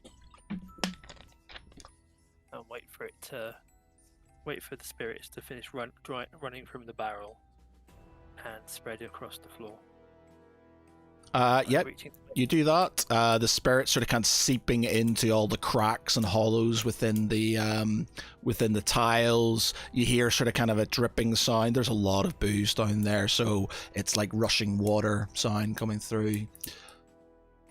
And I take my tinderbox out and light a torch, and I toss it into the middle of the the cellar and step back a couple of steps up the stairs. This it sort of hits the spirits, and obviously there's some very strong alcohol in there, and this large sort of kind of conflagration of fire sort of kind of just engulfs the cellar. Roll me a dexterity. It's gonna hurt. Yeah, the flame, like there's a lot of alcohol and stuff down there. It sort of kind of blasts you back from the cellar against the sort of kind of stairs, the wall of the stairs. You take some damage and are slightly sort of shaken by the explosion. One of your sort of earplugs comes out as you sort of get thrown back. You hear this this discordant song turning to screams, turning to hisses, and then silence. The cellar starts to crack and buckle as sort of timbers and stuff from the cellar itself starts to fall down on the area. I back up the steps while they're still safe and return to the main floor. As you sort of kind of come out the door, sort of Eldra sort of sees sort of rising smoke, and the bar, sort of the pub, starts to sort of fall in on itself. More flames sort of rise, and for a moment you sort of see this large sort of like rising pillar of smoke in the shape of a neck sort of kind of flying up. It then sort of dissipates, and these sort of embers start to sort of kind of whoosh off in the wind. As you do, as you sort of kind of hear a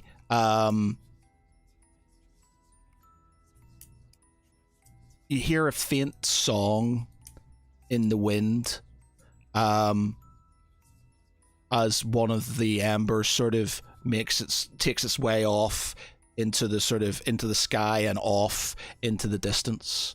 I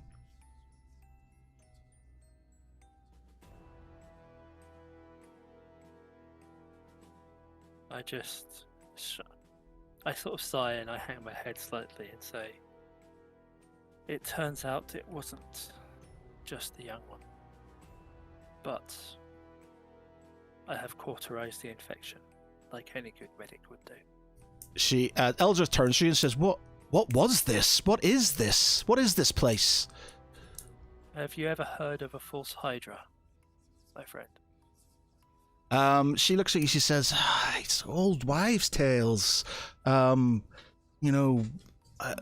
This is the second one I've ever encountered. Well, the third one if you include the young one that you just beat up, that you just killed. They are dangerous creatures, and they're even more dangerous to the desperate. And if we had just left this town as it is, and people had started to come back and try to rebuild, it would have co-opted them for its own purposes.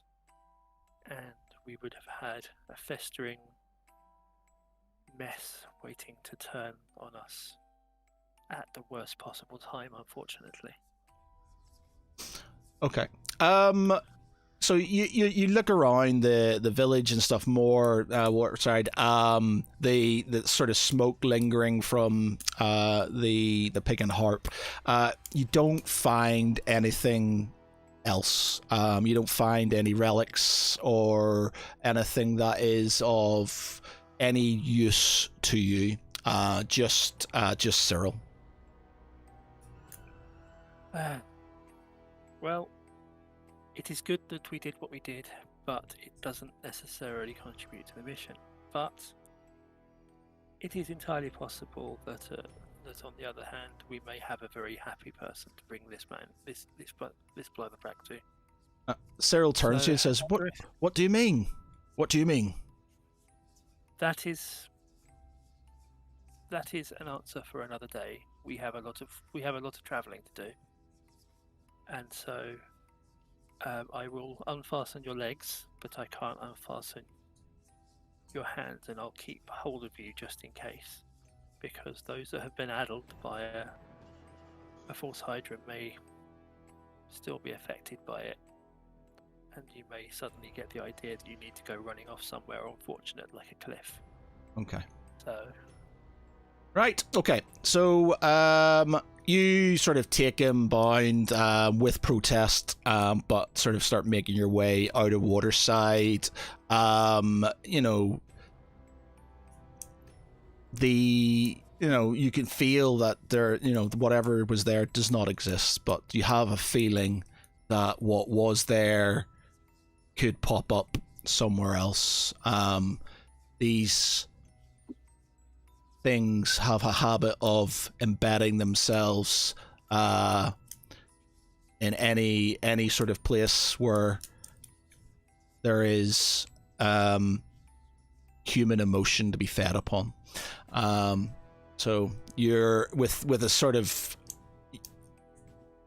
sad heart. You know that as much as you've cleansed this area, then there may be others. But until you have no way of knowing where.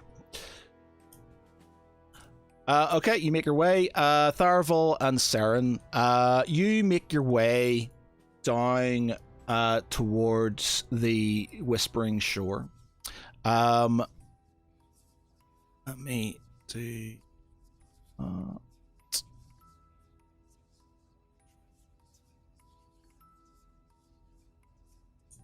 You make your way down to the Whispering Shore. The scene is one of a battlefield. There's debris.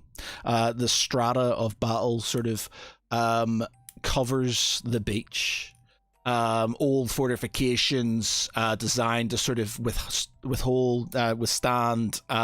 invasion are still there, but unmanned. The area is sort of got this eerie sort of smoke withering around it. You see destroyed ships in the bay. You see battle flags in the ground. It would feel like this battle had only happened yesterday, but there is but obviously it happened many years ago. But it just seems slightly fresh.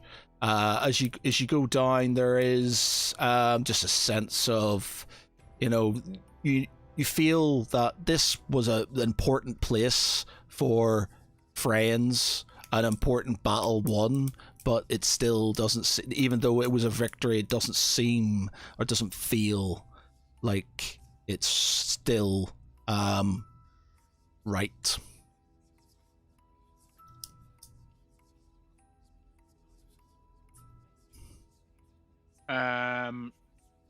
Okay. I think Tharaval is just gonna do a perception to see if there's sort of anything that he sort of notices. Actually, I'll do Serval because it's better.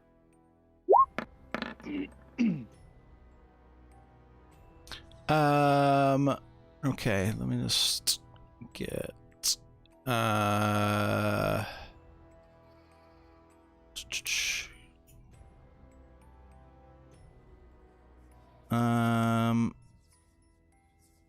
no, that's the wrong one. Where is this?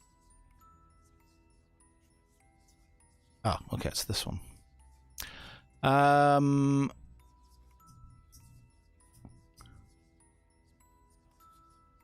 You notice in the distance what seems like the shadow or the silhouette of somebody in the distance on the beach, picking up things from the ground. You're not sure. The smoke sort of obscures the your view.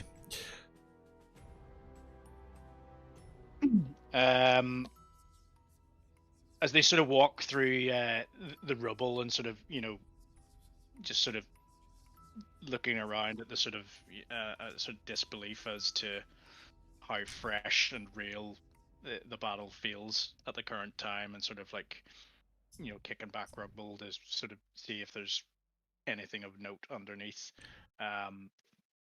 Zeravel sort of taps Tharavel on the shoulder and points to the silhouette,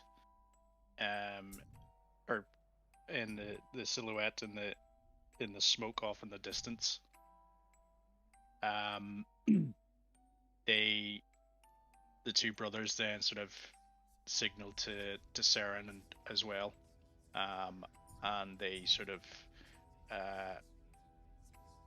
become more cautious and sort of take hide behind some rubble to see if the smoke clears and they get a better view of the figure. Roll me stealth then. Do one each, yeah. Ah, yes. Okay, so Tharavel. Oh shit, Tharavel. Tharavel. And I will hide as well.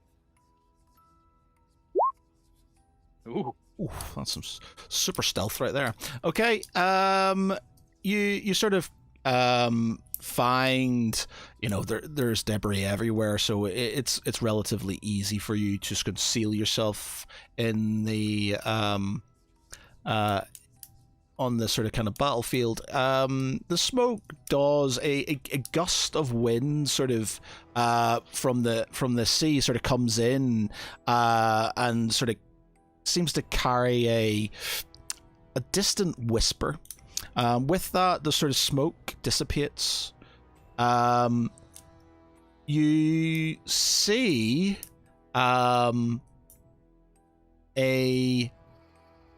an old lady rifling through things on the battlefield, picking up trinkets and things and putting them into a bag, and then moving on to the next.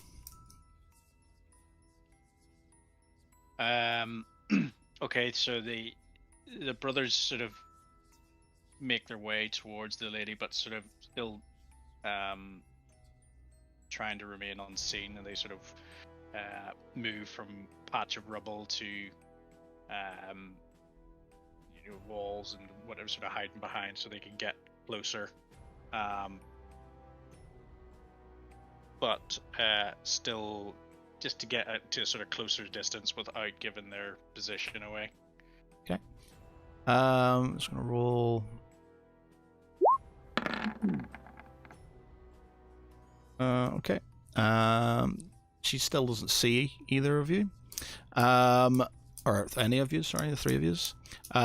So she's just moving around, and she sort of looks up now and again, but then looks back down and carries on trying to sort of take the strata from the battlefield.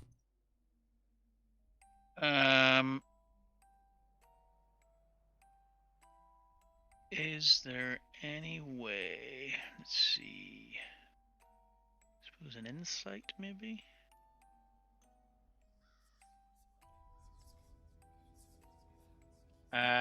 Is there any way that we can tell if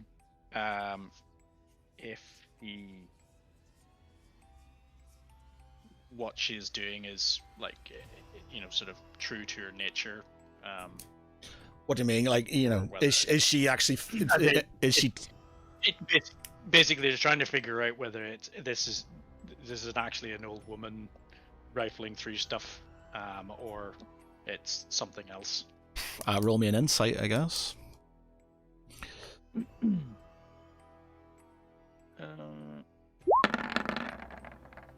Yeah. Yeah. It's odd that there's just some old woman in this area, and and but you're aware of scavengers, especially per people who can't afford sort of things, maybe might come here to try and find something of worth that they could sell. She is picking things up, she is putting them in her bag. You don't from what you can tell, she is what she is. Okay. So Ceravel sort of he turns to Tharaval and he says, you stay hidden and cover me. And he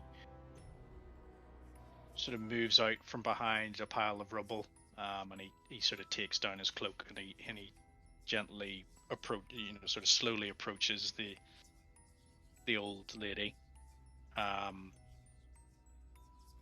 and he sort of quite quietly, not to startle her, calls out her name. And while doing this, Tharaval sort of is readying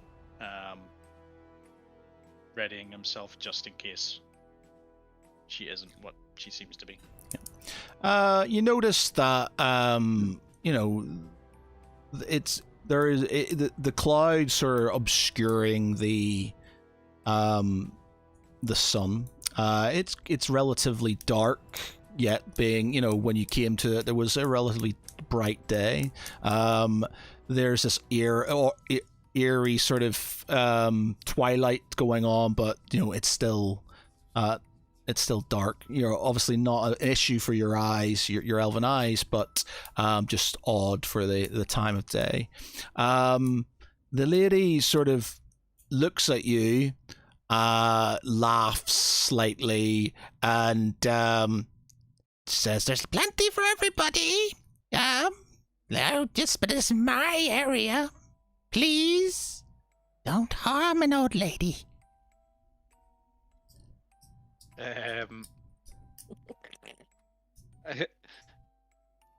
Cerevis is of course not, my lady. I mean you no harm. I am just curious as to what you're doing here. Oh, it's Sorry, go ahead. well, I am but just a poor old lady I live over in yonder, in the woods. It is going to be winter soon, and I need to find things to sell. This battlefield, as cursed as it may be, is a treasure trove of trinkets and things that I can sell at market. You can help me. You're a strong boy. A strong boy. Cerebel points his stick. No, he how do you mean this? How do you mean cursed? She looks at you. Are you not aware of what is surrounding us, child? The corruption seeps into this land. This place is the monument to their first defeat. And with it, the corruption lies here. But that does not mean that we cannot profit from their leavings behind. Please, I don't want any trouble.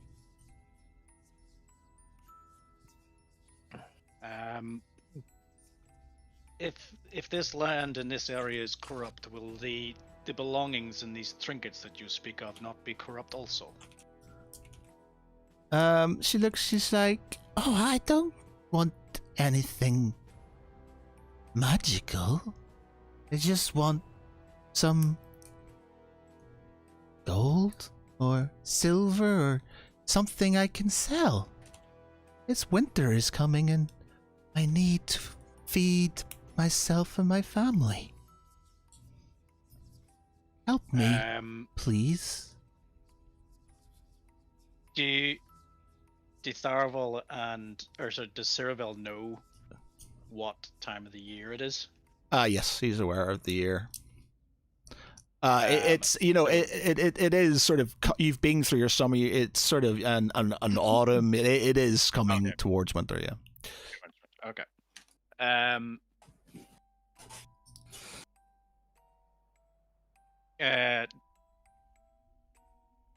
Do you know more about what happened here? You mean you do not know of the great victory at Whispering Shores? You do not know of the repelling of the corruption forces? I've heard tales, but I lack any detail. If you could fill it in. She sort of looks, okay, I'm going to make some food. You and maybe your friends over there can join me, and I can tell you the story of what happened here. I have a fire over here. And she sort of kind of points to a sort of rocky outcrop where there's a fire roaring and what looks like a sort of pot of stew or something on top. Roll me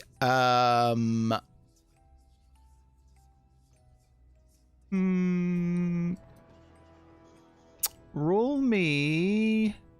What would it be if you sort of had scanned the area? Would it be a history check to remember if that was there before or not?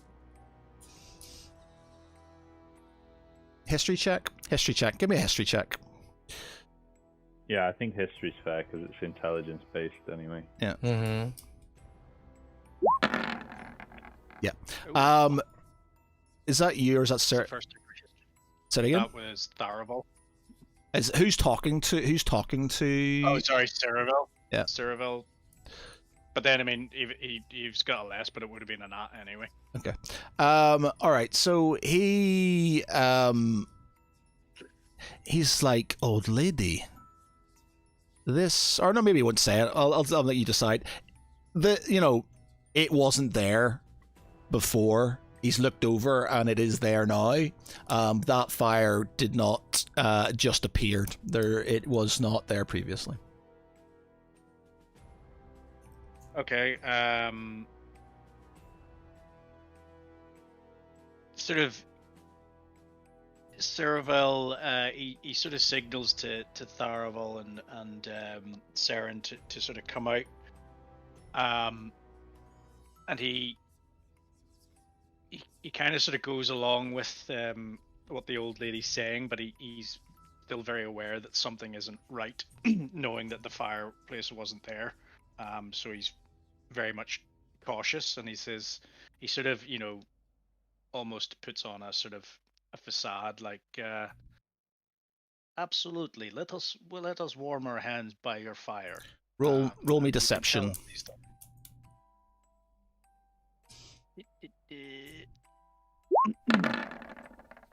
Okay.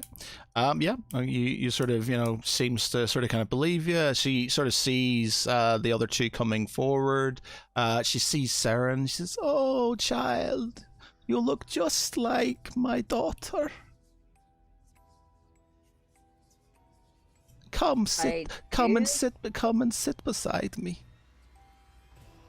As she's sort of saying this, Ceravel sort of, gestures for her to lead the way, and as he does so, he sort of turns to Tharavel and Saren with a sort of wide-eyed glare to sort of let them know that something isn't right.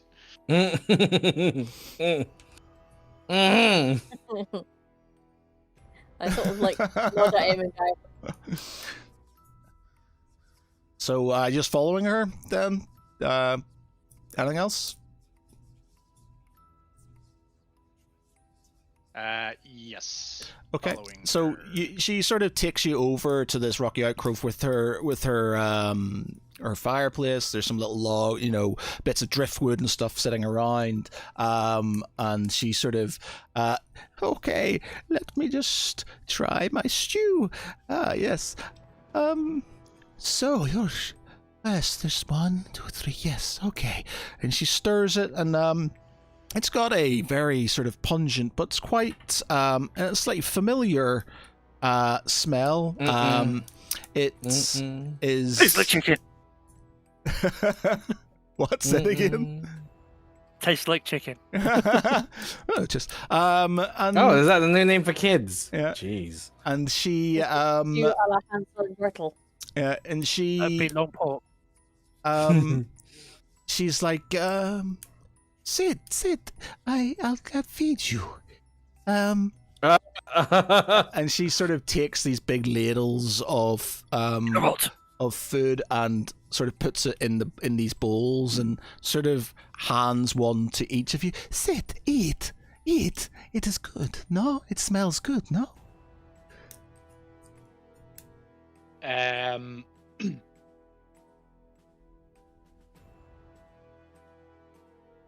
Ceravel and Tharaval sort of look at each other, Ceravel sort of looks at Tharaval and sort of gives him, as like Tharaval sort of holding the bowl, and Ceravel's like shakes his head a bit.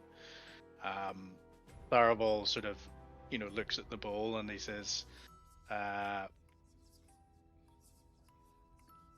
"This does look delicious, but my friends and I are literally left a feast and our stomachs are full." And he starts to sort of rub his belly and then lets out a sort of burp.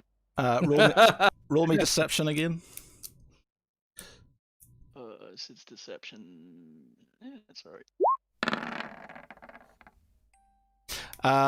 She looks and she squints her eyes. You're telling me fibs? Come on, try. It is very nice. You will be. Oh no. You will be very satisfied by what I can give you. Honestly.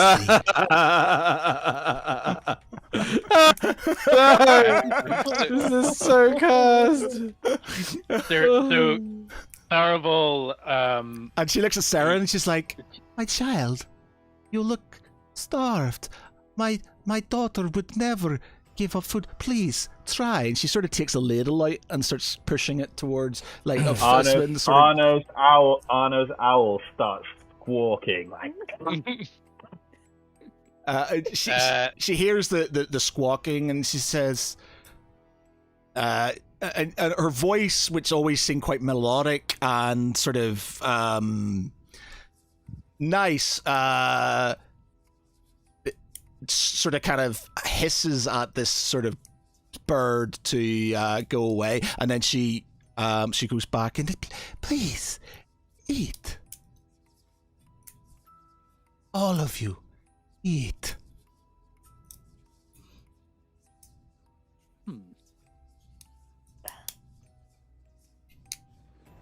I accidentally, slightly on purpose, dropped my bowl. Oh, Butterfingers, sorry.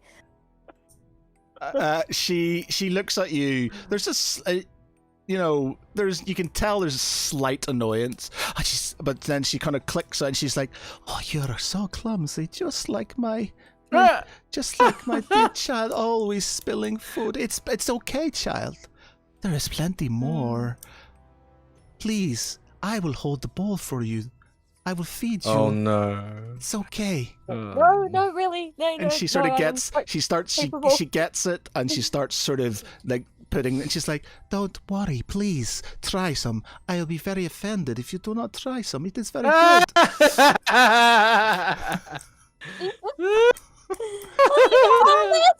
Please. Please. Generational pressure at its finest. How do I get out of this? You please, I don't want you to. I have spent so long making this food. Drink one of your poison vials, it'll be better. I Damn it! I don't have much, and it isn't custom in where I come from to take what you're given. Please, take it. I reach into my pocket and Actually, grab I hold- want you to give me a wisdom save, please. Here we go. All of us, or It's gonna be bad. Just Saren currently. Oh Jesus! Oh no, this won't be too bad. Up close and personal. Balls.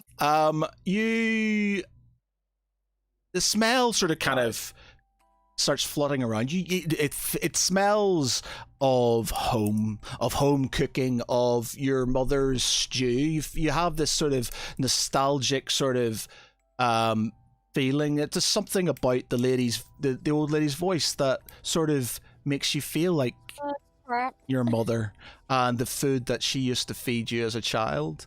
You start to open your mouth as she starts going, open wide, and starts pushing the food towards your mouth. Can Anna's owl kind of swoop down and try and like pull the spoon away? What's your owl's capabilities? So what can it do within its text? 1 second. It is just like any other owl, so it has a flyby ability, which means it doesn't provoke opportunity attacks when it flies out of an enemy's reach, so it could literally just swoop in and out. And what were your orders to it when it left? I just told it to obey the elves and look out for them. I feel like because it's like a fey creature, I feel like it would have some kind of awareness of okay. what's going on. But I'm happy for you to overrule. Like, no, that's fine. Okay. Give me a. Feel free. Like, I'm not gonna care if this thing dies either, because I can just summon it back. So don't feel like you need to protect the owl. If you feel like. Yeah. Give me a. Does it have any stats or anything, or? Yeah. I've got stats for it. Okay. Roll me an athletics, I guess, to try and grab the spoon or sort of knock it out of her hand. It would be dexterity, I think, with it being an owl, but I'm happy to roll athletics. Okay, yeah, I suppose. Yeah. All right. Go and give us a dex. Okay, that is a +1, so I'll just roll. 11. Yeah. She it sort of swoops down and makes a noise, and she doesn't pay any heed to it. As she does, as it does, and it goes towards the spoon, her other hand sort of just comes up and grabs it by the neck, breaks its neck, and drops it on the ground. With little ease. It disappears into energy. It has no physical form. Yeah. And then starts to sort of, and then the spoon goes towards Saren's mouth. Cerevel and Tharaval, the smell's around, and she's been talking to you. Now, I want you to do a wisdom save. You can have advantage on it because she's not directing at you. Do one each, or Yeah, one each. okay. This is Cerevel. That's got advantage. That's right. Yep. And Tharaval. Yeah. Okay. You both sort of like the smell. It's got this initial sort of kind of sweet and sort of nostalgic sort of feeling to it, but it like you can just feel like it has this sort of horrible aftertaste, even though there's nothing. The smell just makes you feel somewhat sick. Saren just seems to be completely in her own little world. as this sort of and as this lady sort of kind of going, and you notice that this woman has literally, this old lady who seemed frail and unable to walk probably, has literally just scooped a bird out of your familiar out of the sky, broke its neck, and carried on with no real sort of with ease. Can I? Sorry, go on. Sorry. Yeah, no, go ahead. Go ahead. I was just gonna say, like, once Errol perishes, Arno would feel it. Yeah. So I think at that point, Arno will just, if he's with Gadden and Barty, just sort of stop, and he'll just say, "Something's wrong. My owl with the elves has perished." That's not good. So, whenever Ceravel and Tharavel sort of see this, they're just sort of completely sort of, you know, they knew something wasn't right, but they weren't expecting, you know, this, as you said, sort of frail old lady to have the sort of reflexes and reactions and strength that she did, and the fact that, you know, she seems determined to. She seems to have a cause, and is really pushing us to eat this. So, as they sort of see this happening, and they see her sort of pushing the spoon towards Saren, simultaneously, the two of them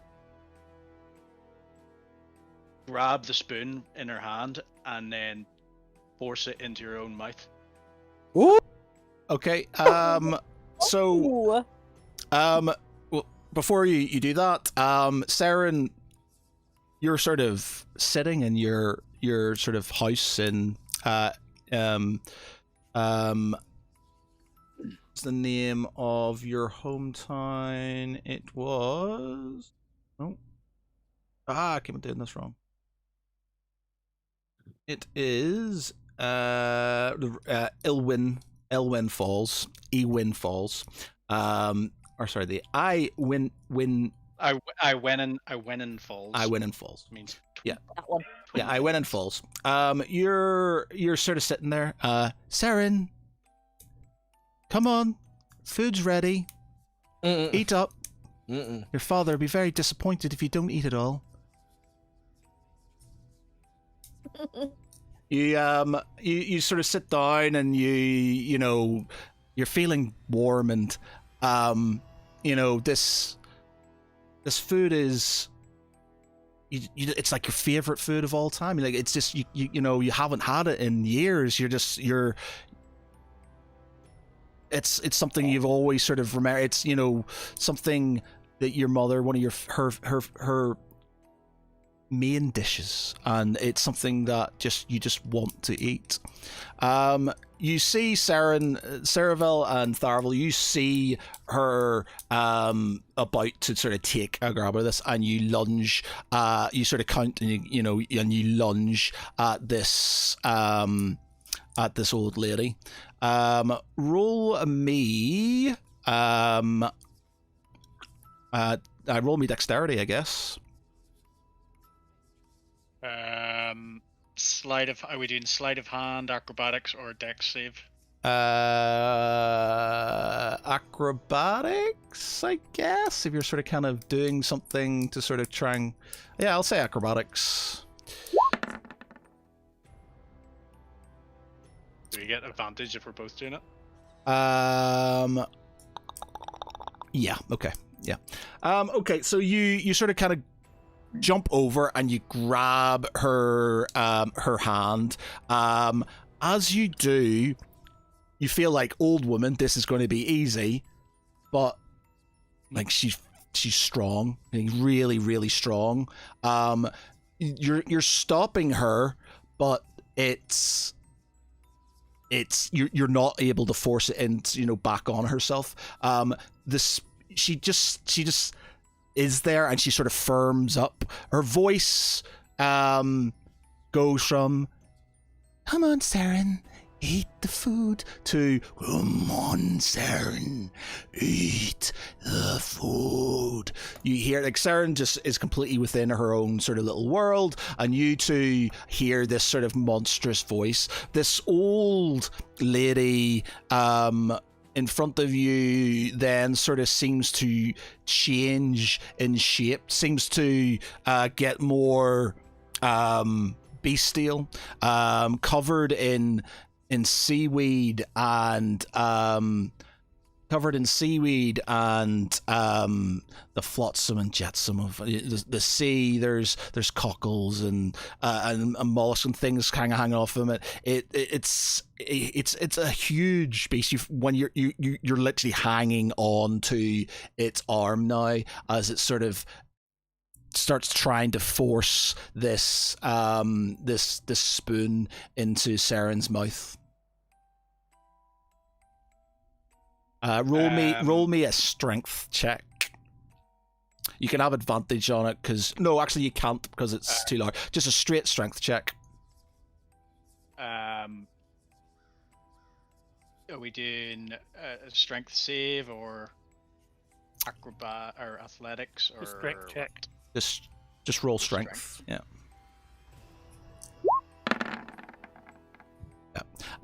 You're not, and it's moving. It's sort of, it's starting to sort of kind of laugh, a sort of guttural cackle now as this sort of this spoon starts moving towards Saren's mouth.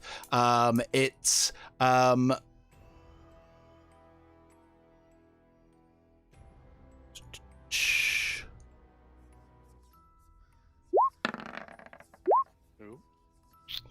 okay, it tries to sort of flick you off its arm, but you're sort of attached quite well. But it does sort of kind of force the spoon into Saren's mouth, who sort of kind of bites down on the morsel and sort of smiles, this sort of kind of smile as this food as she starts eating this food. The monster sort of kind of looks down at you both, and this sort of large, toothy grin appears on its face, and it says to you, "You need to eat the food I have prepared for you, elves. Eat the food." Roll me another wisdom save.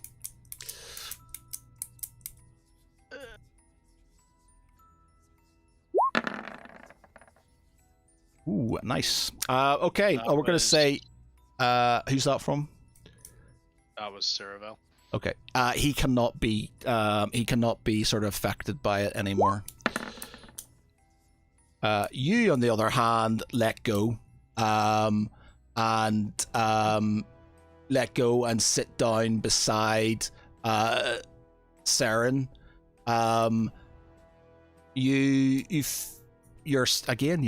You're in your family home. All these memories of this creature and things aren't there anymore. Your mother is sitting at the table with your father, and some of the servants are bringing out a meal. It smells delicious. It smells of home.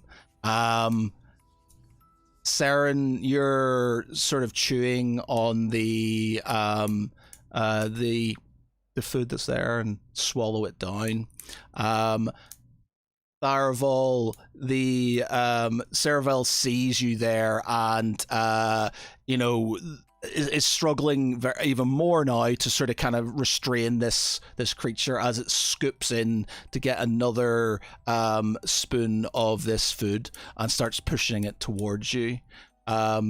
You in your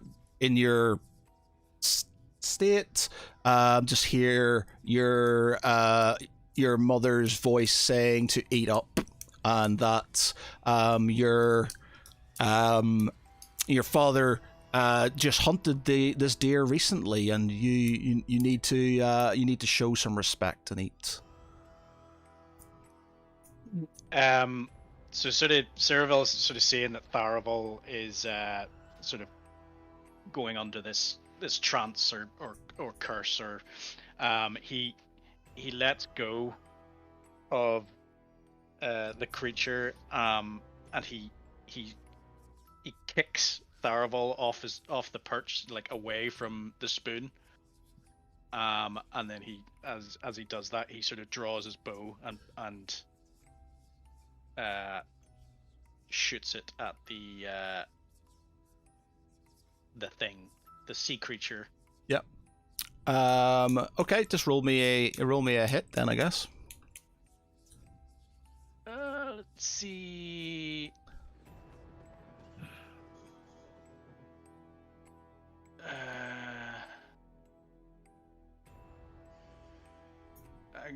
Is there any way that I can get advantage on this? You're quite close. You're quite close, and it's not sort of.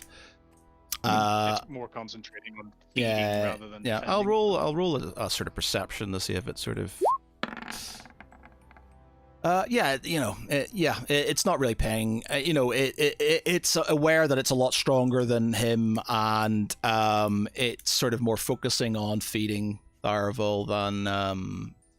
Okay. So he's gonna get 2, isn't it? He gets 2. Yeah. Okay.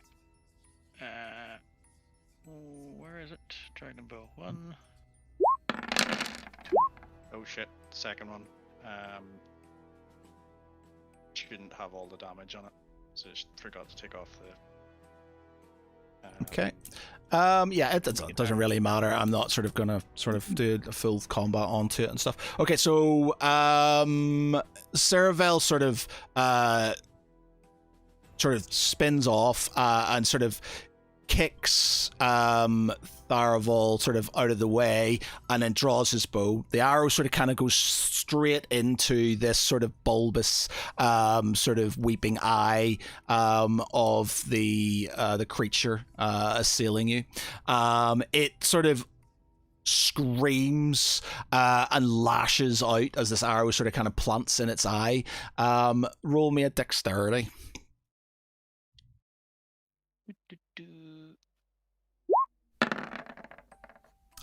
So it sort of lashes out and sort of moves past him as he sort of jumps up onto the rocky outcrop and lets through another arrow into the other eye of the creature. 2 eyes sort of completely sort of this green pus sort of starts oozing out. It screams and its form starts to sort of change. It goes, from what it is to the old lady to a merchant to a beautiful sort of lady to a knight to different things. As it screams, it starts changing into different things and walking sort of clutching these things in its eyes. It then starts walking, sort of scrambling towards the sea, and trying to make its escape. Is Tharavel still? You're right. It's a Cerevel currently. Who's the so.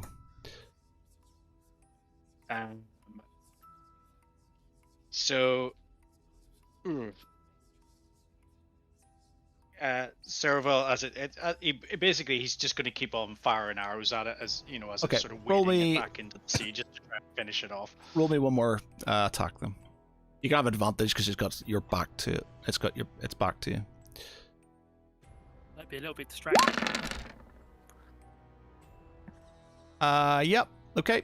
Final arrow sort of plunges into the back of its head as it reaches the wash of the waves of the encroaching sea. It just timbers over like a tree and falls into the surf. This green sort of ooze coming out of the 3 wounds in it, and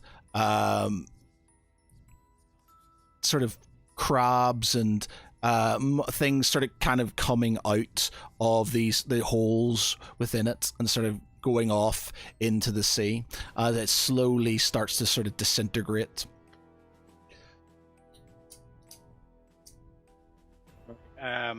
So sort of seeing that this thing's been dying off, Berovel runs to.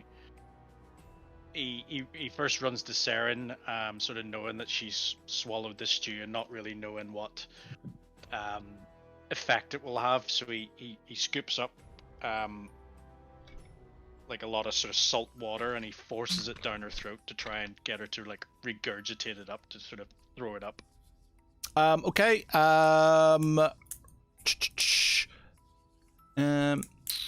Roll me a Constitution save, Saren. I need a feel from you. If you get a feel, you'll chuck it up. Please fail.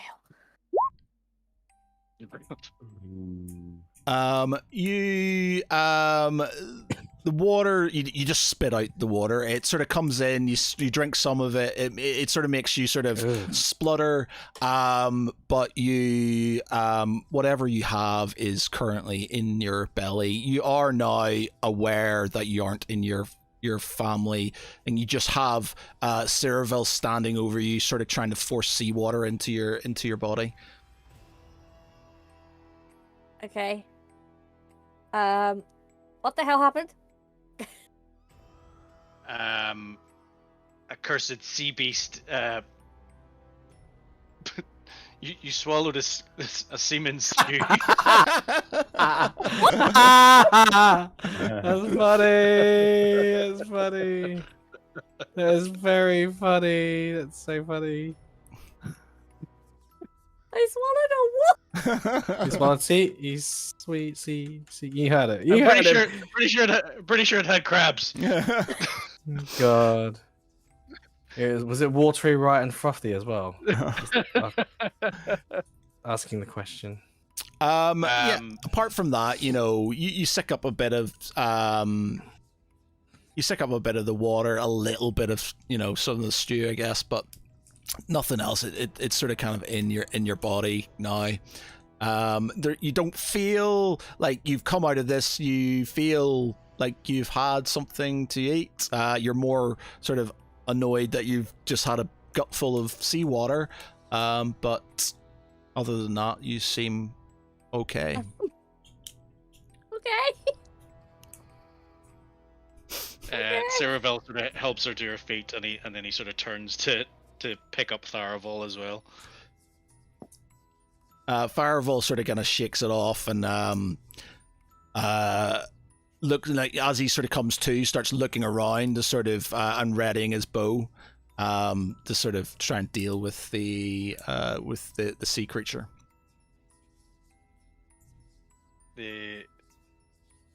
It's all right. The creature is dead in the water, but there could be more around here.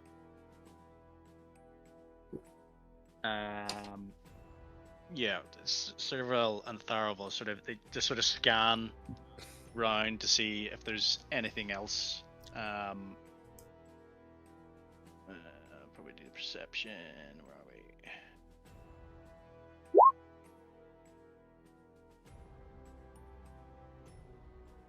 we? Okay.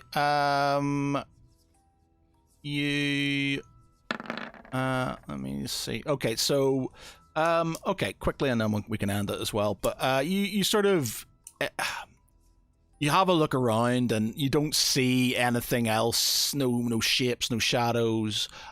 You wander around the battlefield. Saren, bar sort of, feeling a bit thirsty now that she's, got a lot of salt waters. Of sort of drinks a bit of mead, and then sort of gargles it a bit, and then spits it on the ground. And you see done that in the first place. And then you, let's see. I'm looking for the difference between lust, love, and true love. Spitting, swallowing, and gargling. Oh God. So you, all right. So I want you to roll. Does all of us or Sarah? No, so each of you... Okay, I'll tell you what, because there's 3 of you. Roll 3 investigation rolls. God. 1 each. Yeah. Okay. Hmm. Oh, actually, Cerevel's is okay. Okay, Cerevel. Yep. Yeah. Tharaval. Nope. And me. Oh, God. Oh, Oh, damn. oh, will make oh. sense. Oh, joy. Oh, dear. I know Wow. nothing. Okay. I'm too preoccupied with having seawater down my throat. Yeah, so Cerevel, Doesn't seaman. Cerevel finds, looks around, and obviously he's trying to find, you're trying to find artifacts, aren't you, from the battle that sort of relate to, sort of the Force of Fire, but having, sort of semi-served in, or at least been impressed into the Corruption Forces early doors, he's pretty... he knows kind of what he's looking for, and he finds a like a longsword with a blade that seems to be sort of dark and rusted with rusted metal. It has sort of strange greenish black veins running through it, and as he sort of looks at it, seems to whisper as he sort of picks it up. He quickly sort of covers the blade in a blanket, and it and then sort of puts it in a blanket, sort of says something under his breath, and then sort of kind of places it on his back, and he says, I have found a blighted blade. This is a magical item and will try its best to reach out to us. I have covered it in this blanket so it cannot see and visualize us, but we need to be very careful with this item. They are cursed weapons.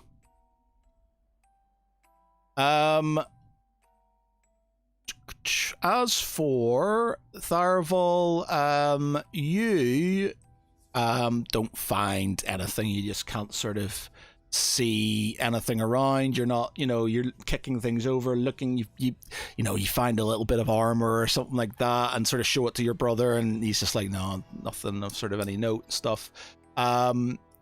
Saren, you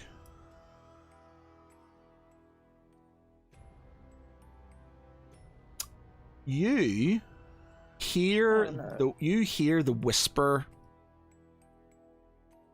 You hear a whisper.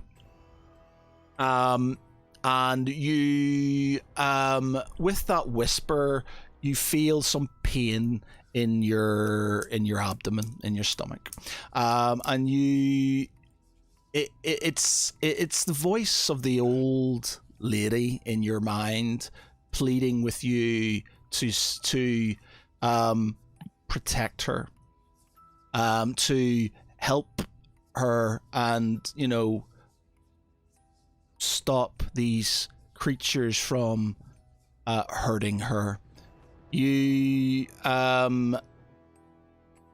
tells you of the sword that Cerevel has, and that you just need to take the sword, and then you can save her and yourself, and you can go back to your home and have some more stew. And yeah, so that's that. We're gonna, I think, possibly leave it there. So yeah, you've got the sword. I'm so dead. You've got a you, Saren, with your epic feel, have sort of heard the whisperings of this voice. Your stomach's hurting you, and it's sort of telling you to take the sword and basically do away with your friends. Okay, so there we go. Not a nice day at the beach for you. I got a belly full of dog shit in me, and you bring this on me right now. Okay, before we go, do the ones back at the temple what to do? Say anything quickly before we finish. I think we could do ours next time, right? Yeah. Yeah. Okay. We could, because we'll derail hard. Yeah. So We will. We will. Let's call it there. Yeah, okay, cool. All right, okay, nice. So we'll leave it there. Cheers, everybody. Much appreciated. For tonight, I've been Matt Geary. With me has been Conrad as Arno Jerkel. R.I.P. Flynn. We have Michael as Tharavel Eldon. Hi, everyone. We have Jace as Brother Gaddon. she swallowed sea swallow by the seashore. We have Lecky as Bartholomew Pringle. No. We have Marcus Lance. Nobody's sitting anywhere near me for a while. I may be grumpy. And we have Vic as Saren Sanguine. I think I've eaten something a bit funny. Night, everybody. Thank you very much. Bye. Bye.